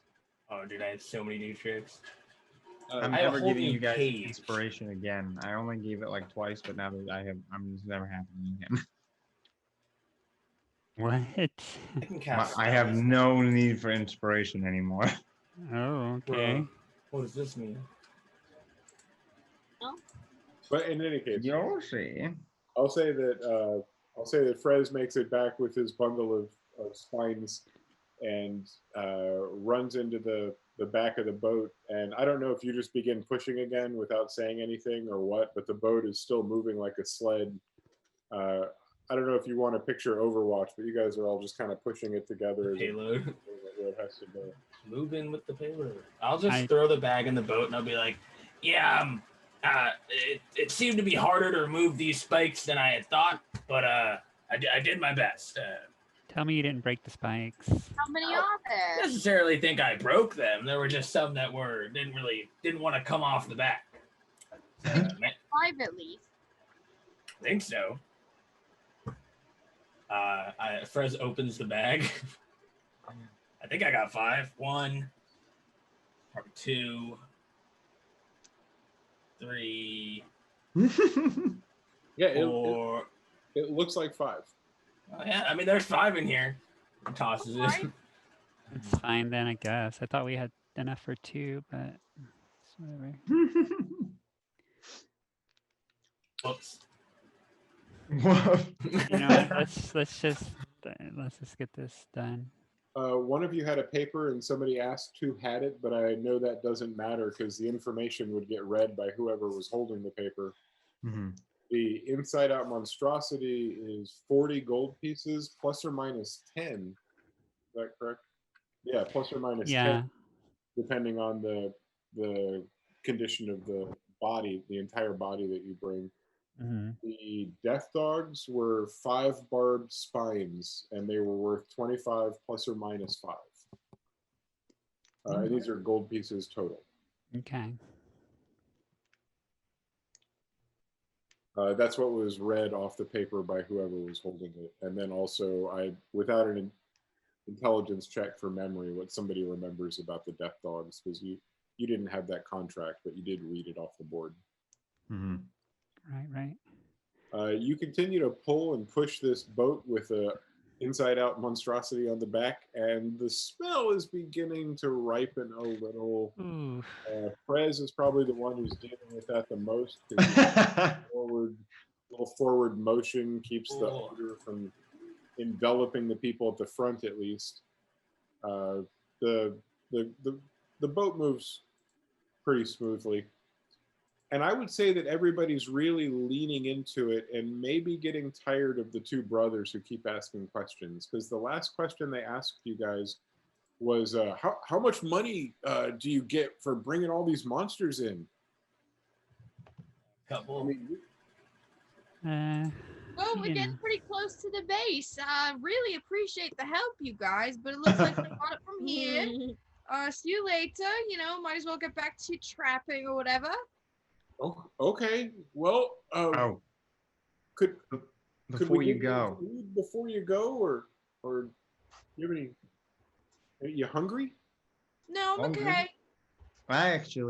I had a little gift for you guys for helping us out. What? Oh, This that's guy. incredibly kind. I've heard of adventurers that tip, but wow, what? All right. You gonna punch me? Close your eyes. Hold out your hand. What? And I drop a gold coin in one hand.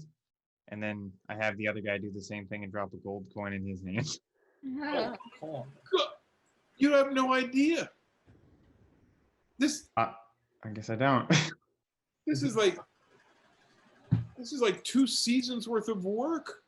We just pulled your boat a little bit, mister. Well, working here, I got a bit of disposable income, I guess. Oh, I can't even. Thank you. What's your name, sir?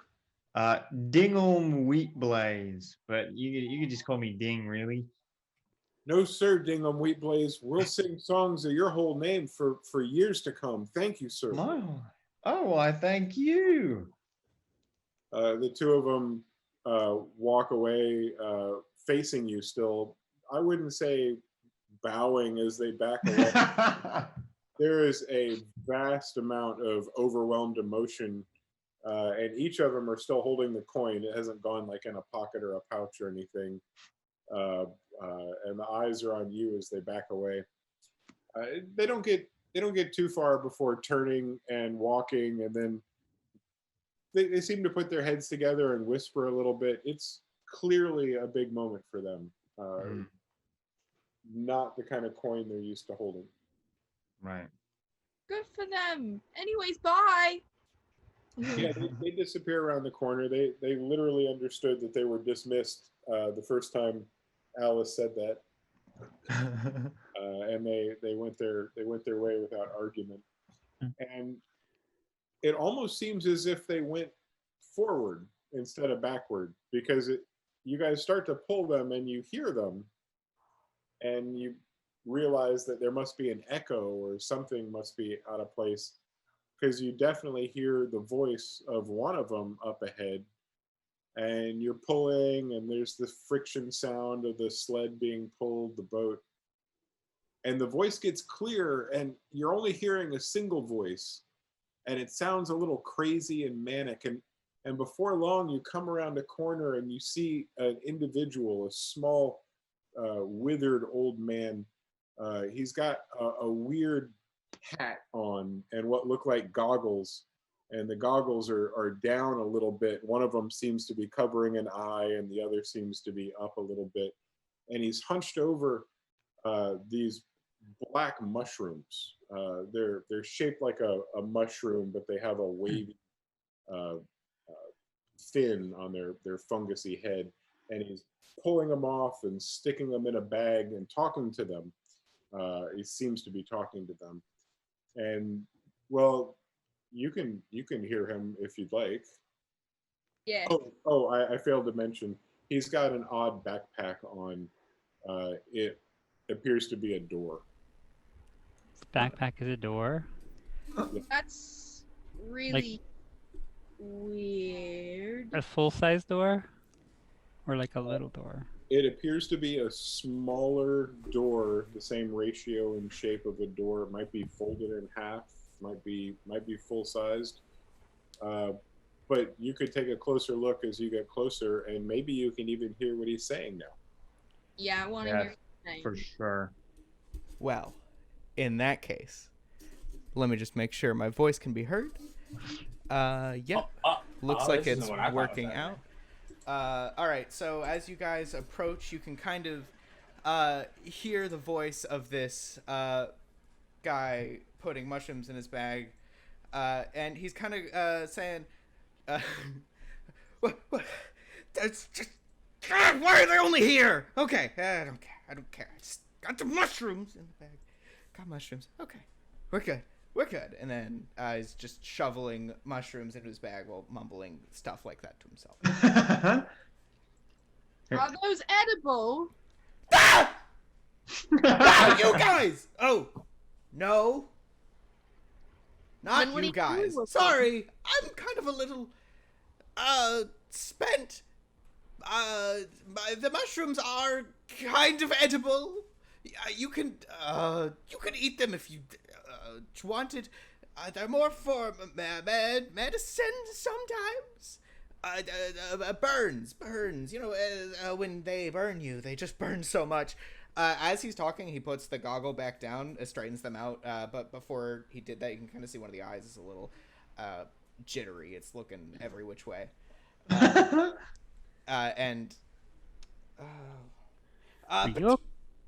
What? Are you okay? That's such a funny question. Is it? Why Not do they really. ask that sometimes? I'm sorry. You don't deserve that. Yeah. As I'm saying these weird things, I kind of snap my attention towards I think Alice, right? Parker, yours, Alice. I kind of snap my attention to Alice, and I'm just like, "Oh, you poor thing.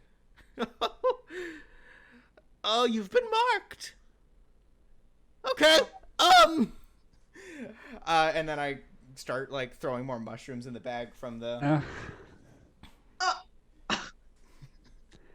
What does that mean? What? What does what mean? I've been mocked? I would remember saying something of the sort, wouldn't you? Alright, Oh my god. maybe we should get going, you guys.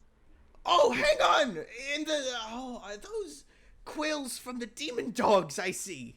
Have you been hunting those? Yeah. I've got a proposal for you, one you can't quite turn down. I'll give you 1 platinum for each of them. Done. Yes. Yeah. Yeah. Easy. Really? Good money.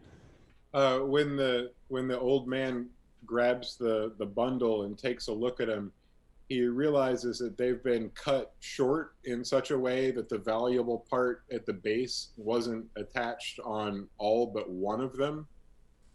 So what you've really got are 4 tips and one full spine. And for that, old man, you pay a single platinum piece and 5 gold pieces for each of the spines that aren't complete. Oh, you've swindled me! Whatever! A deal is somewhat a deal. The 1 full quill I'll pay a platinum for, and 5 gold pieces for the garbage you've given me.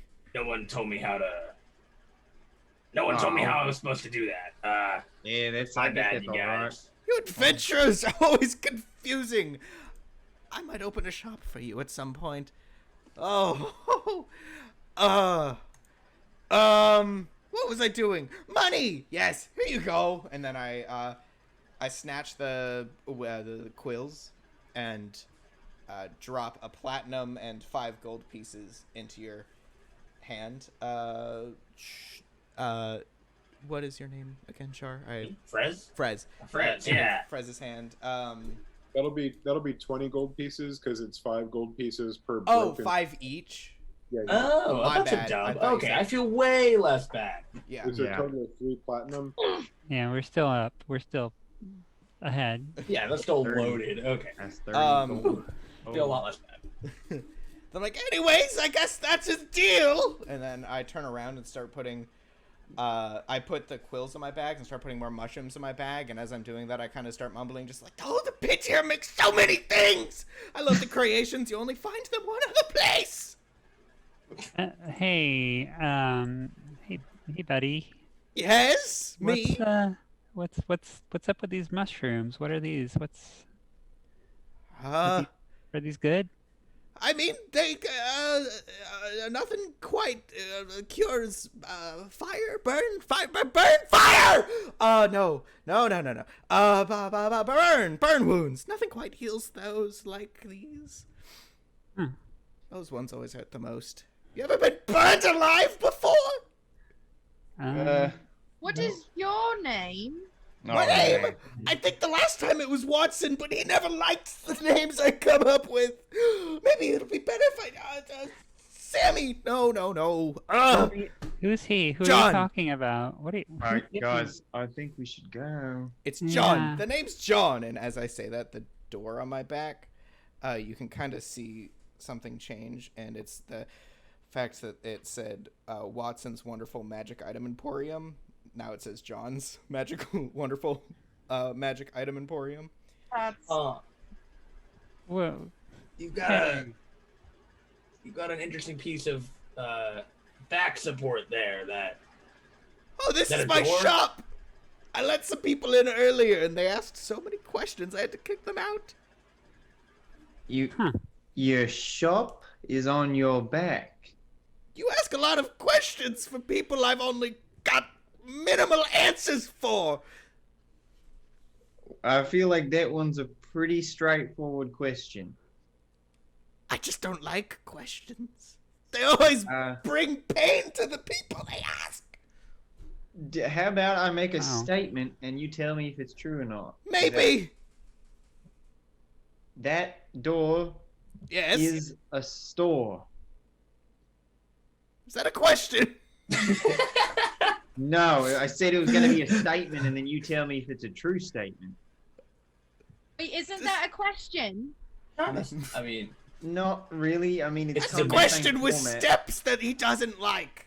Okay? Oh, you were the one who didn't like questions. I was trying to help you. I told you I can't just answer any old question. That was the deal. That was the deal. Wait, so does the door open to somewhere? That's just the question. Can you open the door? You can open any door.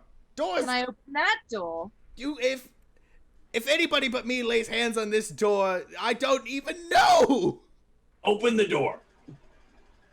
It's not a Please? question. No.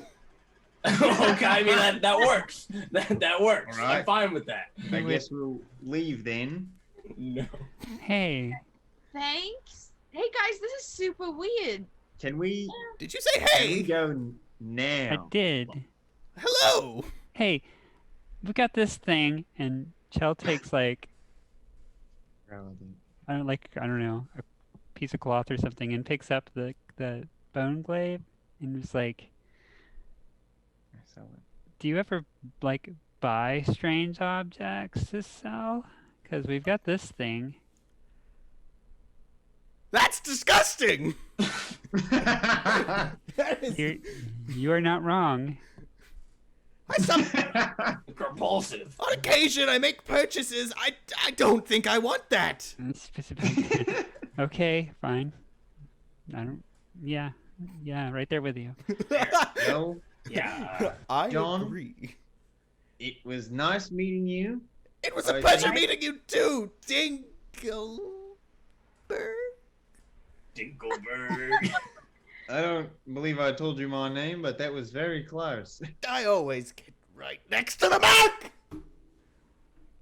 Well, we're going to be going now. I Hope you find more mushrooms. Thank you. They're only ever here. I hope you guys have fun back in the it's always got a different, over there. Them. There's Mall. Sure. Whatever. Have fun. Yeah. Thank you. Bye, John. I'm gonna use suspend a key point to use minor illusion to make a little butterfly fly around his face Dude. because I think it'd be funny. When you do that, I pull the goggles down on top of the bandana covering my mouth instead of up like a normal fucking human. And one of the eyes is staring, like, following the butterfly while my other eye just looks at you. And I say, do you think this is funny? By the way, I didn't need to use Just the gonna key be like, point. I misread go, it. go, go, go, go. I thought you liked butterflies. My bad. And It's quite hilarious. I hope you have a wonderful trip. Nice boat, by the way. Look, Frez is out. We're gone. Dipped. And around the corner, the boat slides and into the boredom of boat dragging. It goes on for about another hour, and you begin to enter an area that you've become much more intimately familiar with, the outskirts of the Monster's Maw. Through the trees, you can see some of the outposts, the towers, and after a few more twists and turns, you're able to see the 12-foot tall palisade wall. And after a few more twists and turns, you're able to see the entrance point, the two guard towers that mark the entrance to the Monster's Maw. And you approach those, and you see a bald and grizzled old dwarf that you recognize. And he sees you coming, and he sees what you're hauling, and he says, "No need to pull out the contracts. I can tell that's one of those free entry critters, and good riddance, old bastards. Those are deadly. I'm impressed. Yeah, Yeah. come on in." All in a day's work, you know. That's how we do.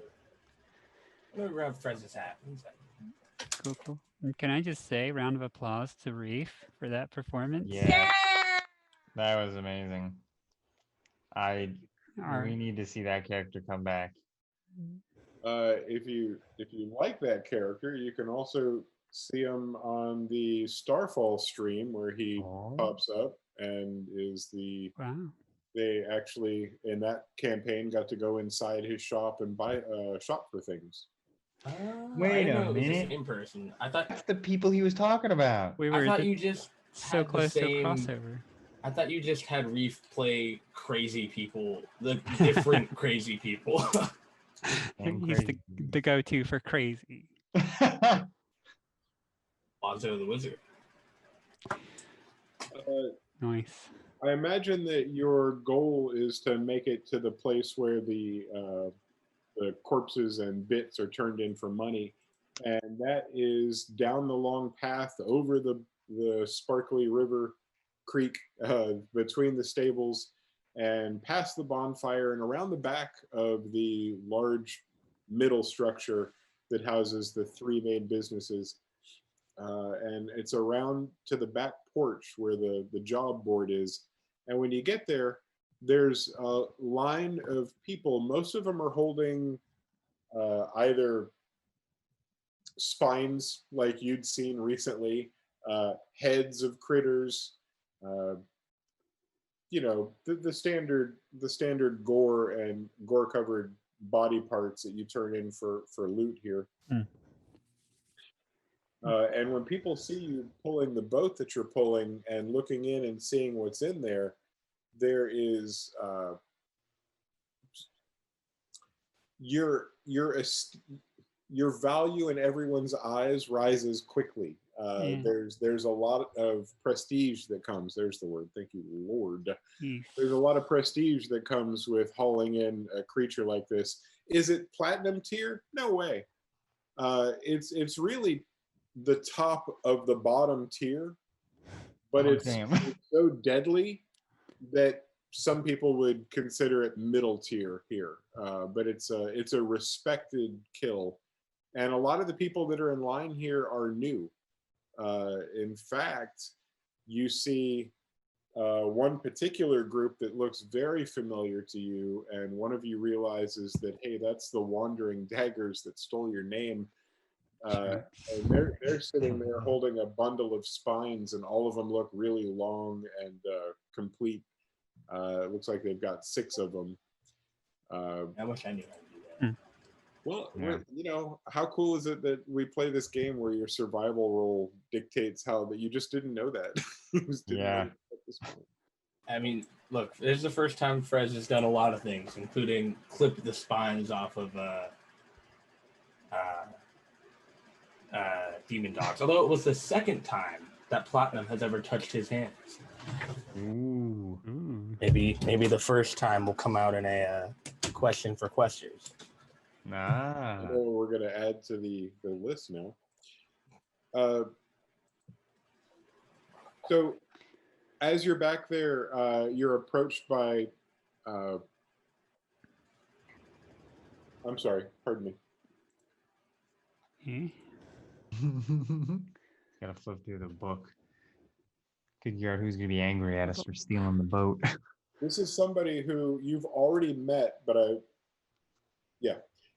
there's another a dwarf, and he stomps up to you and looks at the boat, and he gets kind of an angry look, and he looks at you, and he says, "I'll be damned. Okay, well, let's take a look. I can't see what you got there because it's covered up in ropes and a net. So haul it out of that sled there and let me take a look at your corpse so I can tell you how much it's worth." Sure. This here is the inside out monstrosity, sir. Yep. I definitely recognize it. You might recognize him. This is Garmin Twigs. Garmin gave you the map at the beginning and was there helping sign you in Barthenston. Yep. Garmin. Last time you saw him, he was in Civilization. So at some point, he's trekked out to the main city, or back into the Monsters Maw, where he's helping out here. Garmin takes a look at what you've got unbundled and goes, "That's impressive. I tell you what, it's worth 40. I got it. Flip it over for me. I'm not gonna. Yep. Who would like to persuade me? Because is anybody interested in? You know, that question was so horrible. Shame on me. Nope. Take it back. Nobody gets to persuade me. And Yep. That was just bad. That was bad. What I meant That was a goofy question. He says, "I'll tell you what. This is a good corpse. You got 1 stab wound. You got a couple punctures here and there. I'll give you a 45. I was going to say 43, but we'll make it 45. It's worth 50 easily. Pulls out the 45 gold, and it's quite a handful. That's quite a handful of gold.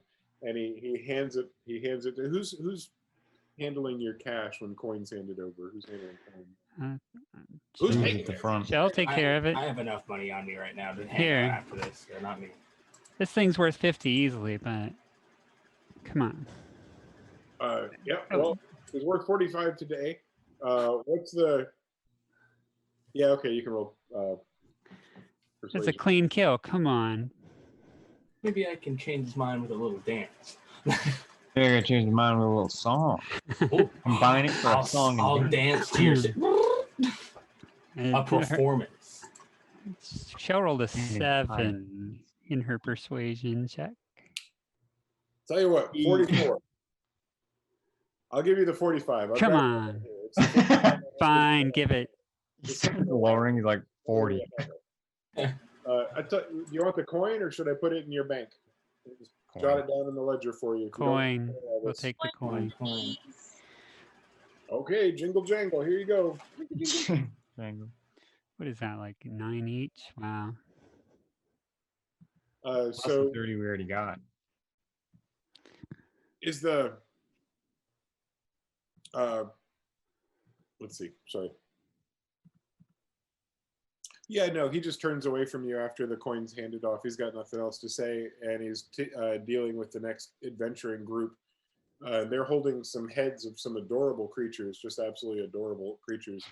The heads are large and round and puffy, and he's talking to them rather intently. And you guys have a boat and a lot of rope, and a net, and some more rope, and some additional coin that you didn't have before. Tell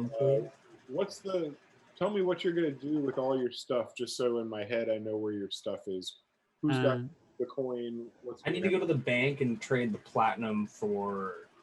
I guess not necessarily. I'm sure we can, because everyone gets. Yeah, because everyone gets 6 from what I have. 35.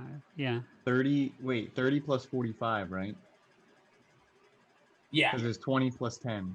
Yeah. So 75 divided by 5 is 15. We get 15 each, which means one person gets 5 gold and a platinum. So I don't need to go to the bank. Heck right. yeah, I hate going to the bank. 15 each? Yeah, 15 each. One person, however, I'm assuming it's going to be Frez, gets 5 gold and a platinum. Well, I mean, richer than I was. if anyone wants the platinum, I don't need it. Because actually, like, looks at the platinum for a second. He's like, "Yeah, no, I don't want it. I'll trade the platinum for 10 gold." Anyone? I mean, I'd like to have a platinum. I think it'd be pretty nice. With his like wrinkly little goblin fingers, flicks it to you. I'd give him 10 gold. Thank you, good sir. One platinum. It's fine.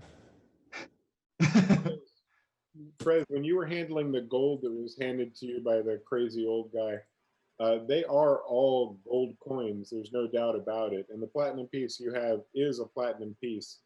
But almost every coin seems to be of a different shape, a different thickness. That's so cool. The edges are different. The impressions on the front and the back are different. That was my all gold coins, but from around the world. The platinum piece is one that's from far, far away with a language you don't understand stamped into it. But it is a platinum piece based on the weight and the. Two things. That was like my favorite thing about Grim Tales was the how important the distinction between the currencies was. I'm a big geography nerd, so it's my favorite. Yeah. Frez would not know this, but he's just kind of, and this could be something he does later, but I feel like I want to ask it now. Looking at the coins, Frez wouldn't notice this and haven't noticed anything special about it. But does he see any noobs Prince Domerling coins from the City of Noobs? No. I'm afraid that kind of circulation, that would be some fast ass circulation. I don't know. Gosh, I don't know. I'll tell you what. Could you please roll a percentile die for me and I'll let you know? Yeah. This is my first time rolling with my percentile die of my wooden dice set. All right. Ooh. I think I've rolled. I don't think I've rolled the D12 seriously yet. Well, like when will I? I got a 13. No. As you're flipping through, you see a lot, and that name doesn't come up. Not that you would be looking for it, but as a point of interest, as much as I would like it to be there, it just. That makes sense. That makes sense. Keep looking, because you know. I will. Cool. All right. So that's 15 gold pieces to each person. And can I just say, as you guys put your heads together and talk about this is an obscene amount of money in some ways. This is really good level coin. And while there are people that are tackling bigger monsters over larger treks and bringing in bigger paydays, what you did today was huge, and a lot of it had to do with the spines. And one thing that you guys discussed after you verified the signs on the wall, one of the things that you verified was that normally you would get 25 plus or minus 5 gold pieces for bringing in 5 spines. And you can compare that with the 50 gold pieces or 5 platinum that would have been paid out for 5 full spines by the crazy old guy. And you get the impression that the payout is not congruent with the market out in the real world. You seem to be getting paid less for what you're doing.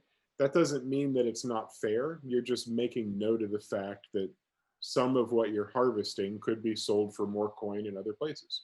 Right. So Chell would be quick to point that out. She's already not having this. Good to know. That being said, you're holding a lot of coin, and all you had to do. That's the sound of coin. Oh. Flies around again. Was there a question before, or are we? Do you have decisions to make about what you're doing next? I'm sorry, I got distracted by the little bird. All I can say is if I ever have to run a Frez Kraggett's backstory one shot, I have officially come up with something literally epic that will be awesome. So whenever that happens, it's gonna be good. I'm excited. Oh, that's a cool idea. I love the one shots. I love the backstory one shots. I still think that Spaghetti one shot was the best thing I've ever DM'd. That was probably my best DM session ever. That was one of the best games I've ever played. Solid gold. Just Spaghetti, dude. I just like the emotion. Spaghetti's dead parents. Spoilers. I mean, okay. We're going to be wrapping the stream in a little bit, but I want to make sure that we put everybody to bed correctly. We have, as it stands right now, I'd say it's about 5:30 in the evening, and this is early. A lot of adventurers don't bring their kills back until a little after sunset. They're trying hard to get back. They don't want to camp out there in the dangerous woods. It's really not safe. And if they can afford to come back, they do. And sometimes they wait till the last minute. Sometimes they come back successful with their kills, and sometimes with empty hands. But whatever the case, they usually try to come in. You're about an hour away from that dark rush, the nighttime rush. So maybe about half the camp is populating the area around you. What do you want to do with your time, and what do you want to do with your evening? And what do you want to do with this boat you're dragging around? And this bone glaive. The bone glaive didn't go with the corpse, did it? Nope. I think we should try to sell that, but I would just bring the boat to the tent and yeah, for either sure. put it inside or leave it outside. Probably bring it in. If it'll fit inside, we can. Isn't that little goblin dude still at the I was just gonna tent? say we got a little goblin dude in there, I think. What's his name? Scree? That's When you in arrive bed. at the tent, you find Scree, who's hiding behind some of the bedrolls and trying to make himself small. He doesn't know it's you for sure, but you throw back the tent flap and you begin to haul in a boat, and Scree steps out when he sees it's you. He says, "Oh, you found a boat. That's very clever. You're very clever people. Yeah. Everybody, look at all of you. Everybody's here. Hello, everybody. We're all dirty and bloody. Inside. You smell like victory." That's very kind of you. I know that we smell awful. You must, did you come back victorious? Did you get paid? Hell yeah. Mm-hmm. All right. Well, Scree's happy for you. Absolutely happy. If you can call that getting paid. You brought a boat, and that's good. What are your plans for tonight? I'm going to stay hidden, right? You want me to stay hidden, and you'll keep protecting me? Yeah. I mean, I think you want to stay hidden, isn't that right? That's totally right. Absolutely. Yeah. Tight though. We might have a proposal for you down the road. Oh, I would love to join. Are you asking if I can? I'll be part of your group. I don't think they allow that, do they? Isn't it groups of 5? We got 5 people. Yeah, no. Okay. No, but I'm talking about out, you know, Keep me on the not in bench. official channels, if you know what I mean. Hey, you know anything we could do with this thing? And she holds up that bone glaive. It's like, it's disgusting. Would somebody want this? Yes. Maybe.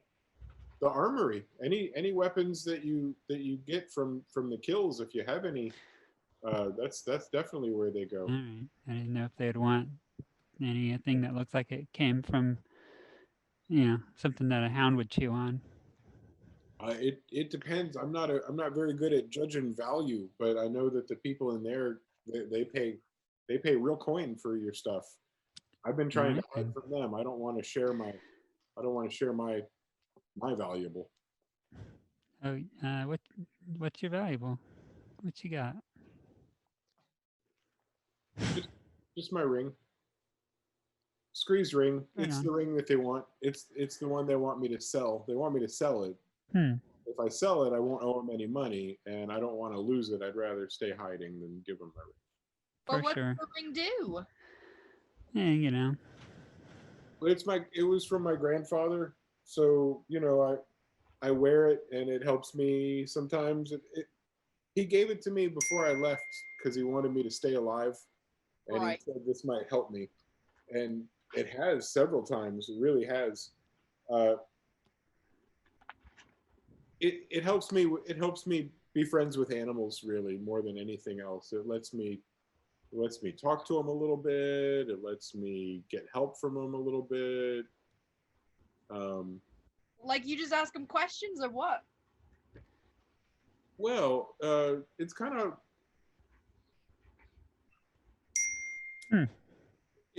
it's kind of about it really has more to do with like getting help from them by talking to them and talking them into helping me in certain ways. I could ask them for directions or if they saw certain things. It's the way that my party, we were 2 days before we died, we took down a whole nest. Well, anyway, the whole reason we were successful was because of my ring. I got a bonus that day. I got the coin that didn't distribute evenly because of my ring. It's very interesting stuff. Alice, do you feel like you find him to be unusually likable as a result of this ring? Like, is the power of the ring Do you? getting? Chow, I have already told you to stay away from me. Please don't talk to me. Okay? Oh, we're getting along so well. Maybe by your standards. Things got awkward. All right. Well, I'm gonna go try to sell this ham hock and then buy myself a drink. What about y'all? I'm going to bed. I'll head I'm with gonna- you if it's all right. For sure. I think I'm gonna go see how much that bone glaive sells for. Yeah, I'll give you guys a cut. You know, fair's Tag fair. along. Bone glaive. Bone glaive. Bone glaive. So who takes the bone glaive and walks to the armory? It's Chell, it is Dingham, and anyone else? I think Frez was with me, right? Yeah, Frez is going. Sorry, Everybody now except Alice. Alice is gonna stay behind and lay in bed. Macadocious is hanging on Chell's back. So Scree and Alice stay back in the tent. Scree doesn't talk to Alice. Alice doesn't seem to be trying to make conversations with Scree. And the rest of you make your way over toward the armory. And I believe it's Chell who's holding the Yeah. glaive. Are you walking with it like a staff? Or are you spinning it? Kind of like on her shoulder. As she leaves the tent, though, she makes a crack about Alice staying behind because she's under the power of the ring. And then, and then we head on. But yeah, she's kind of like when you're carrying like a flagpole, kind of like just over one shoulder. Okay. I would say that it doesn't take you long to get to the armory. It's a path you've taken several times before. And this time, when you open the door, you find it to be uh, on the verge of full. There's about 14 people, maybe 15, milling about the front, several of them holding various weapons, rusty shields, and various bits and pieces. But a lot of them also seem to be there holding the coin they just made and shopping. So there's a hustle and a bustle this evening in the armory. Busy day.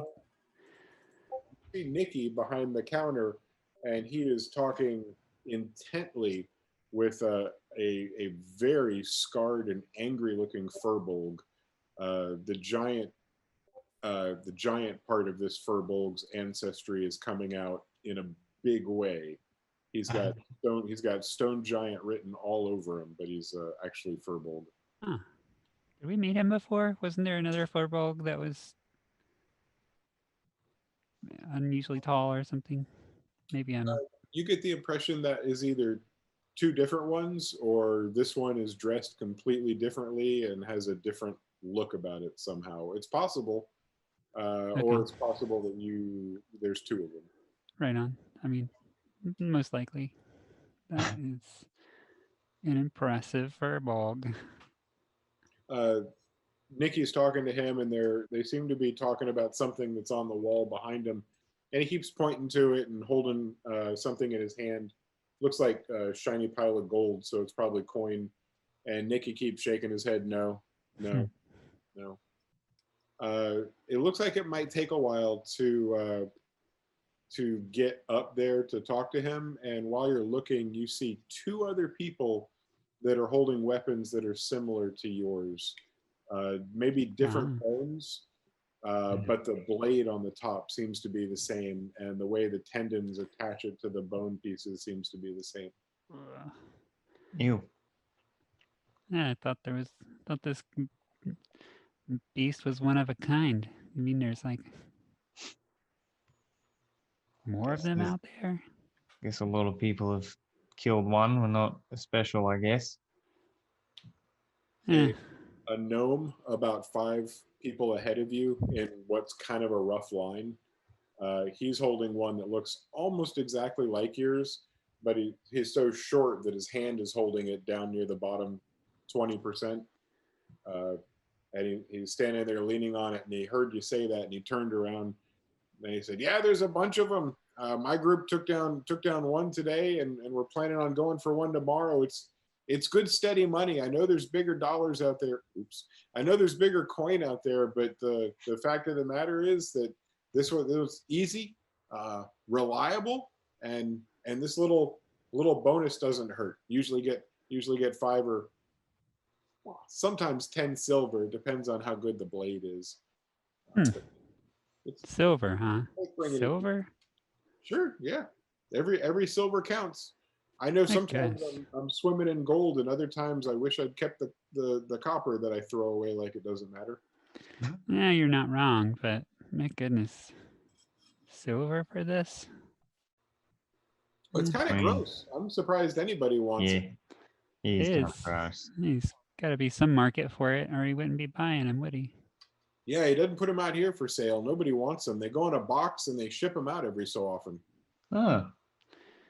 I wonder where. You have any idea where they ship them to? Nah, I don't get into their business about that kind of stuff. It doesn't affect me really. I think it's fair. I'm gonna guess that somebody wants this crap, and if they want it, I'm willing to get some coin for it. Yeah, I get that. Did you must have killed one too, right? You didn't just find yours on the ground. No, we killed one. First one? Oh yeah, we did. Yeah. Hey, did you do the tradition where you drink its blood? That's fake. I'm not there. No, I don't. Are you supposed to? I wouldn't have, even if I'd known. I mean, one of our companions is known to do that sort of thing, but no, is it not nutritional? I'm confused. Well, they told me it was a tradition when I drank some, and then I threw up, and they all laughed at me. So I'm gonna guess maybe it's not really a tradition, but I was hoping you guys had done it, and then I would feel not as stupid. That happened to me when I worked in food No. service. Haven't known Uh, 4 years. Well, no, I'm glad I didn't Nah, then. Yeah. I don't know. They have some pretty weird ways out here. Out here, outside of civilization.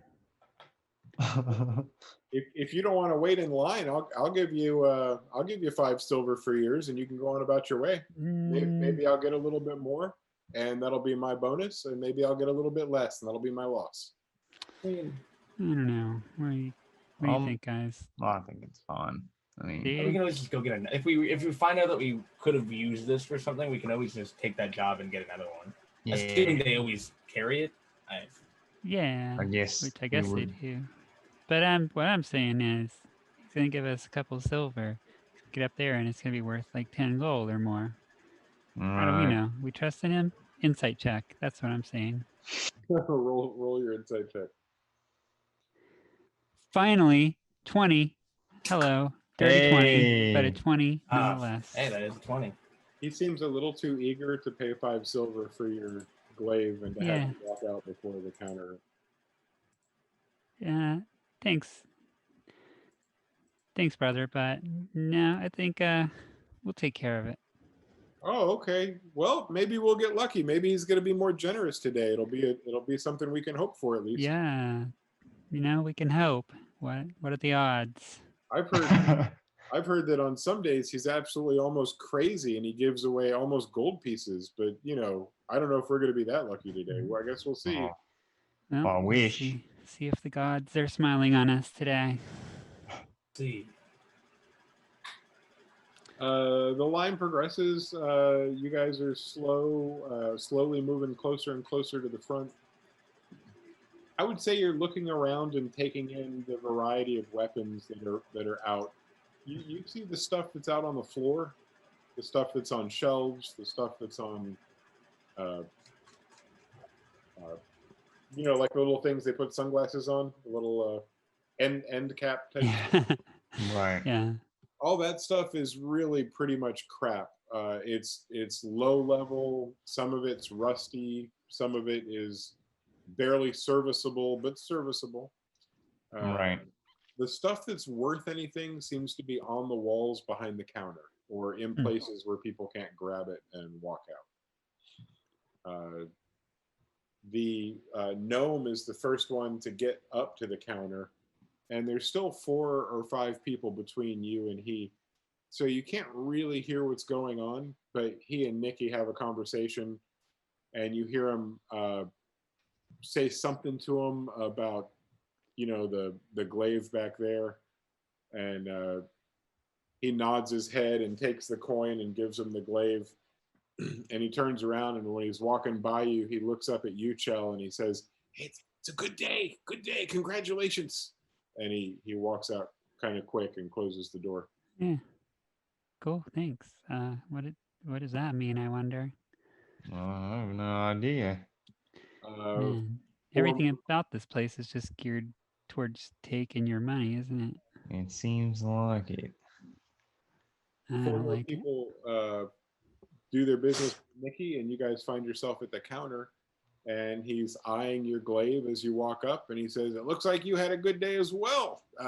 You're selling the weapon, I guess, and are you buying anything? Interested in any purchases?" I'm just selling. I'm not. I don't think I'm buying today. Yeah, me neither. Did you lose a party member? Was it a bad day? No, it went pretty well. It's just long, tiresome. Saving money. All right. Gotta be frugal. Well, What we're here for, right? Make our fortune.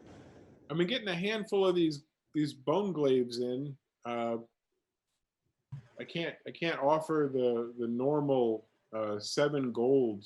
I could do 4 right now. I could do 7 in trade, but I could do 4 literal gold pieces like right in cash now, or I could put it in your account. It's the same counter coin. You in no world would you be able to do 5? It would just make things a lot easier for splitting purposes. among the five Right. of our. I just see the four of you. Oh, yeah. We have a friend. She was feeling kind of tired, so she went back to the tent. But Do you have anything else you could add? Sweeten the pot a little, so I can give you the 5 gold coins. I've got them right here. Just a little knickknack or something to make it so I'm not getting a bunglave and taking a loss. I don't Looks like got the anything. market has dropped on these pretty bad. I hear you, man. I hear you. I mean, I don't even. You guys don't have anything? Because honestly, I mean, I don't mind just getting the 4. I don't need the extra gold, to be honest. We can just take the 4. I'm good with 4. Well, that'd be easier. Yeah. Okay, here you go. Hands it to Chell, who's the one who handed over the glaive. Thanks. She gives the gold coin to each of the others that are with her. Hey, you snooze, you lose. That's all I'm saying. I guess so, but I'll add one to my inventory.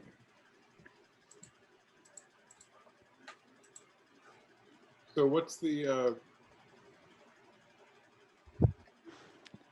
There's plenty of RP opportunities, but since we're wrapping the evening, is there anything that you as a character would like to accomplish before bedtime?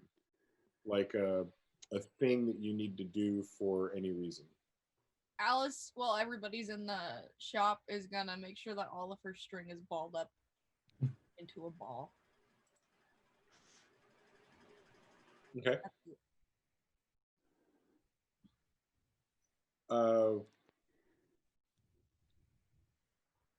it Anybody for me. else? You've got any other business you need to attend to, people to talk to, anything weird like that you've had? Chell would probably, and she kind of failed at this before, would probably go to wherever they gather and have a drink and try to look for some more of underworld type characters with doing the thieves can't, some throwing up some signs, nonverbal little gestures to identify herself as a member of the trade, to see if she could find somebody just to do some information gathering. And networking. You would go and do that by yourself, right? That makes... Could be. I mean, if we were all going to kind of socialize and mingle, that would be fine. I think Fred's would be down to go to. If for no other reason, just to be around people. Yeah. Right. Is that back at the fire? Yeah. Yeah. And we can even say that enough time has passed that dinner has come and gone, and night has truly fallen. Oh, okay. So it is nighttime. The people, yeah, I'm going to fast forward this a little bit. The last wave of adventurers have come in. Stragglers may still come in. It's open 24/7 there at the gate. It's locked down pretty tight, but if you come in and have the coin, you can beg your way in, buy your way in to safety. But that's not what you're worried about. You guys are enjoying the safety within, the warmth of the fire, the full bellies that you have, the beverages that you've purchased, and the company of the other adventurers that are gathered around the fire. Many of them are talking about their adventures from the day. Some are probably talking about adventures from the past week or so if they failed today, something that was successful. Chell, what's your method tonight for locating somebody like that? What's your attempt look like? I think she kind of at first scans the crowd to see if she can kind of pick out likely candidates just by how their appearance, how they're dressed and such, and then just kind of mingle and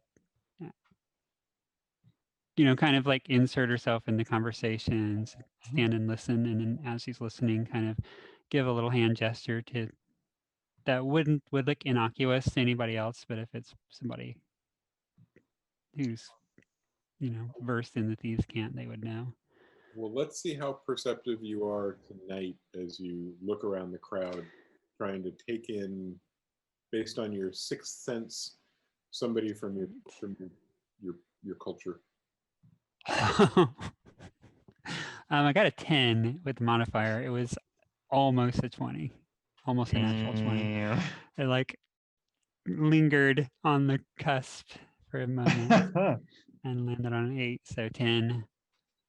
Well, then let me just summarize a 15-minute awkward conversation where you walk up to a gnome who looks a little bit like the one that you dealt with earlier today, but not quite the same. This one's a little more grizzled and a little more...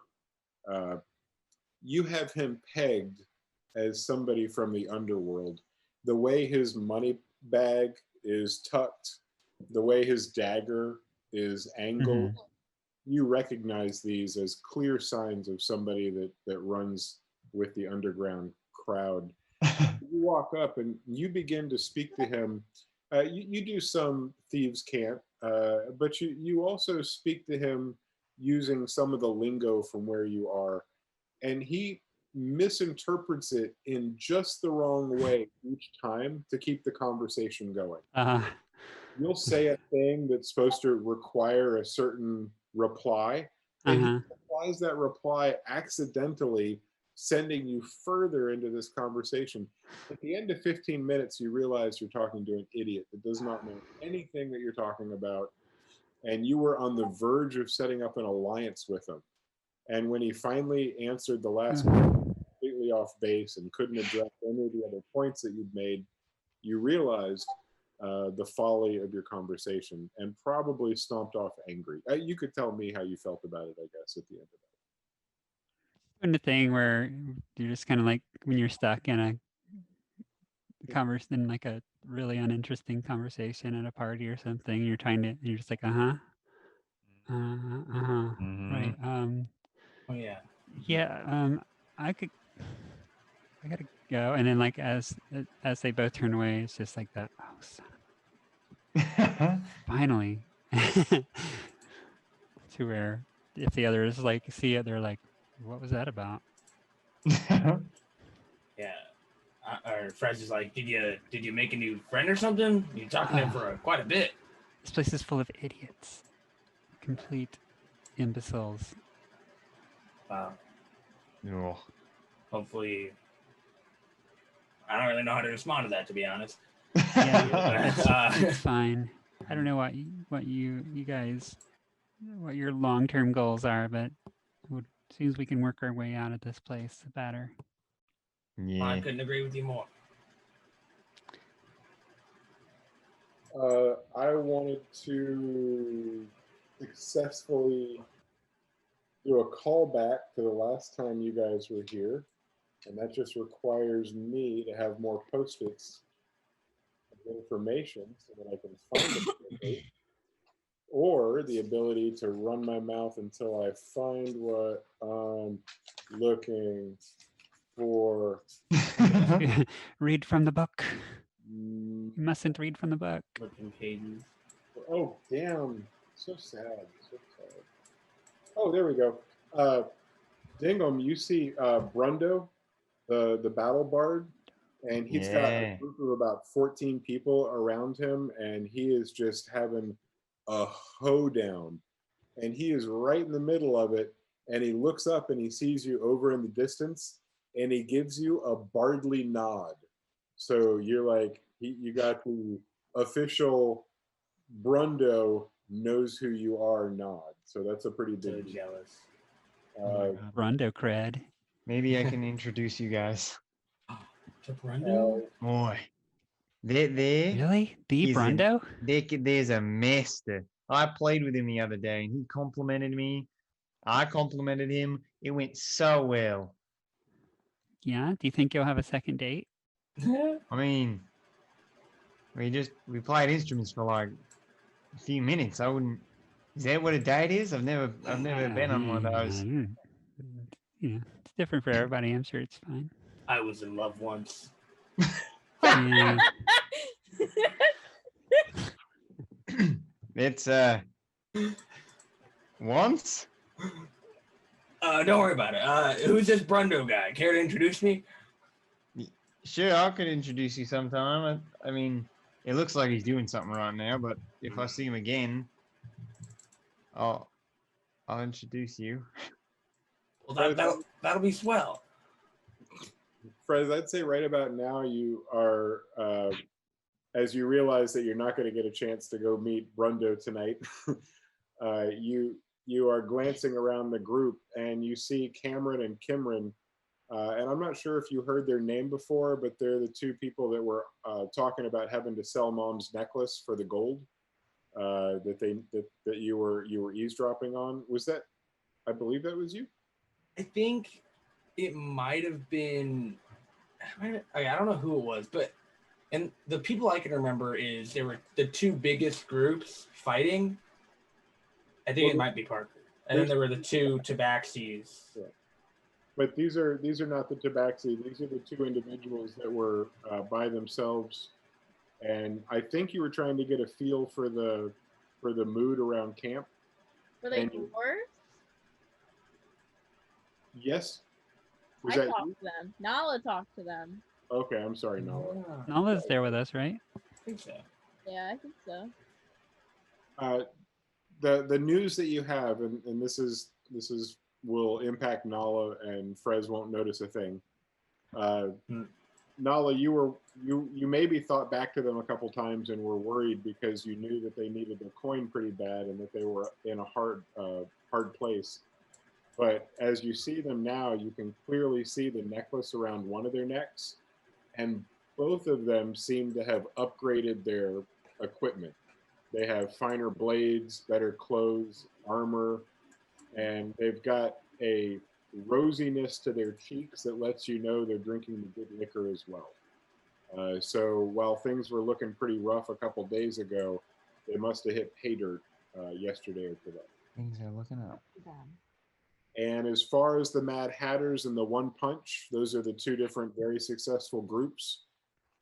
You see them not arguing tonight, but sitting side by side on logs close to the fire and taking turns talking about what they'd accomplished today.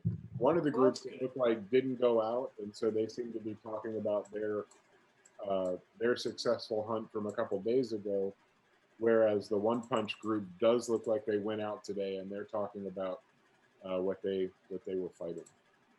You don't hear the whole conversation, but you hear little patches of it, and you say you hear briefly cut off one of the heads and thought that would be enough, but it wasn't even close, and so on. I would say, just for the sake of the evening, that's going to conclude fire time, and unless anybody has anything they'd like to check on or do before I send you to bed, because I've got a bedtime thing I need to do. We all cool? I'm good. Okay, well, then I'm going to say you guys decide that it's lights out, and you walk through the dim camp without a lot of effort because you know your way around as if you've lived there for a handful of days and walked around in the dark before. You find your tent, not by sense of smell, though you could smell the pea smell from a little bit away. You recognize it by its location and where it is. And when you go inside, you recognize it by the boat inside and the tabaxi who's curled up and asleep, or no? Yeah, she's holding her ball of yarn and she's sleeping next to the door. Okay. Aww. And everybody that comes in gingerly tiptoes around, and she maintains her sleep. And the rest of you, is there anything that you do before you fall asleep, or is it just time to fantasy fall asleep like we all wish we could?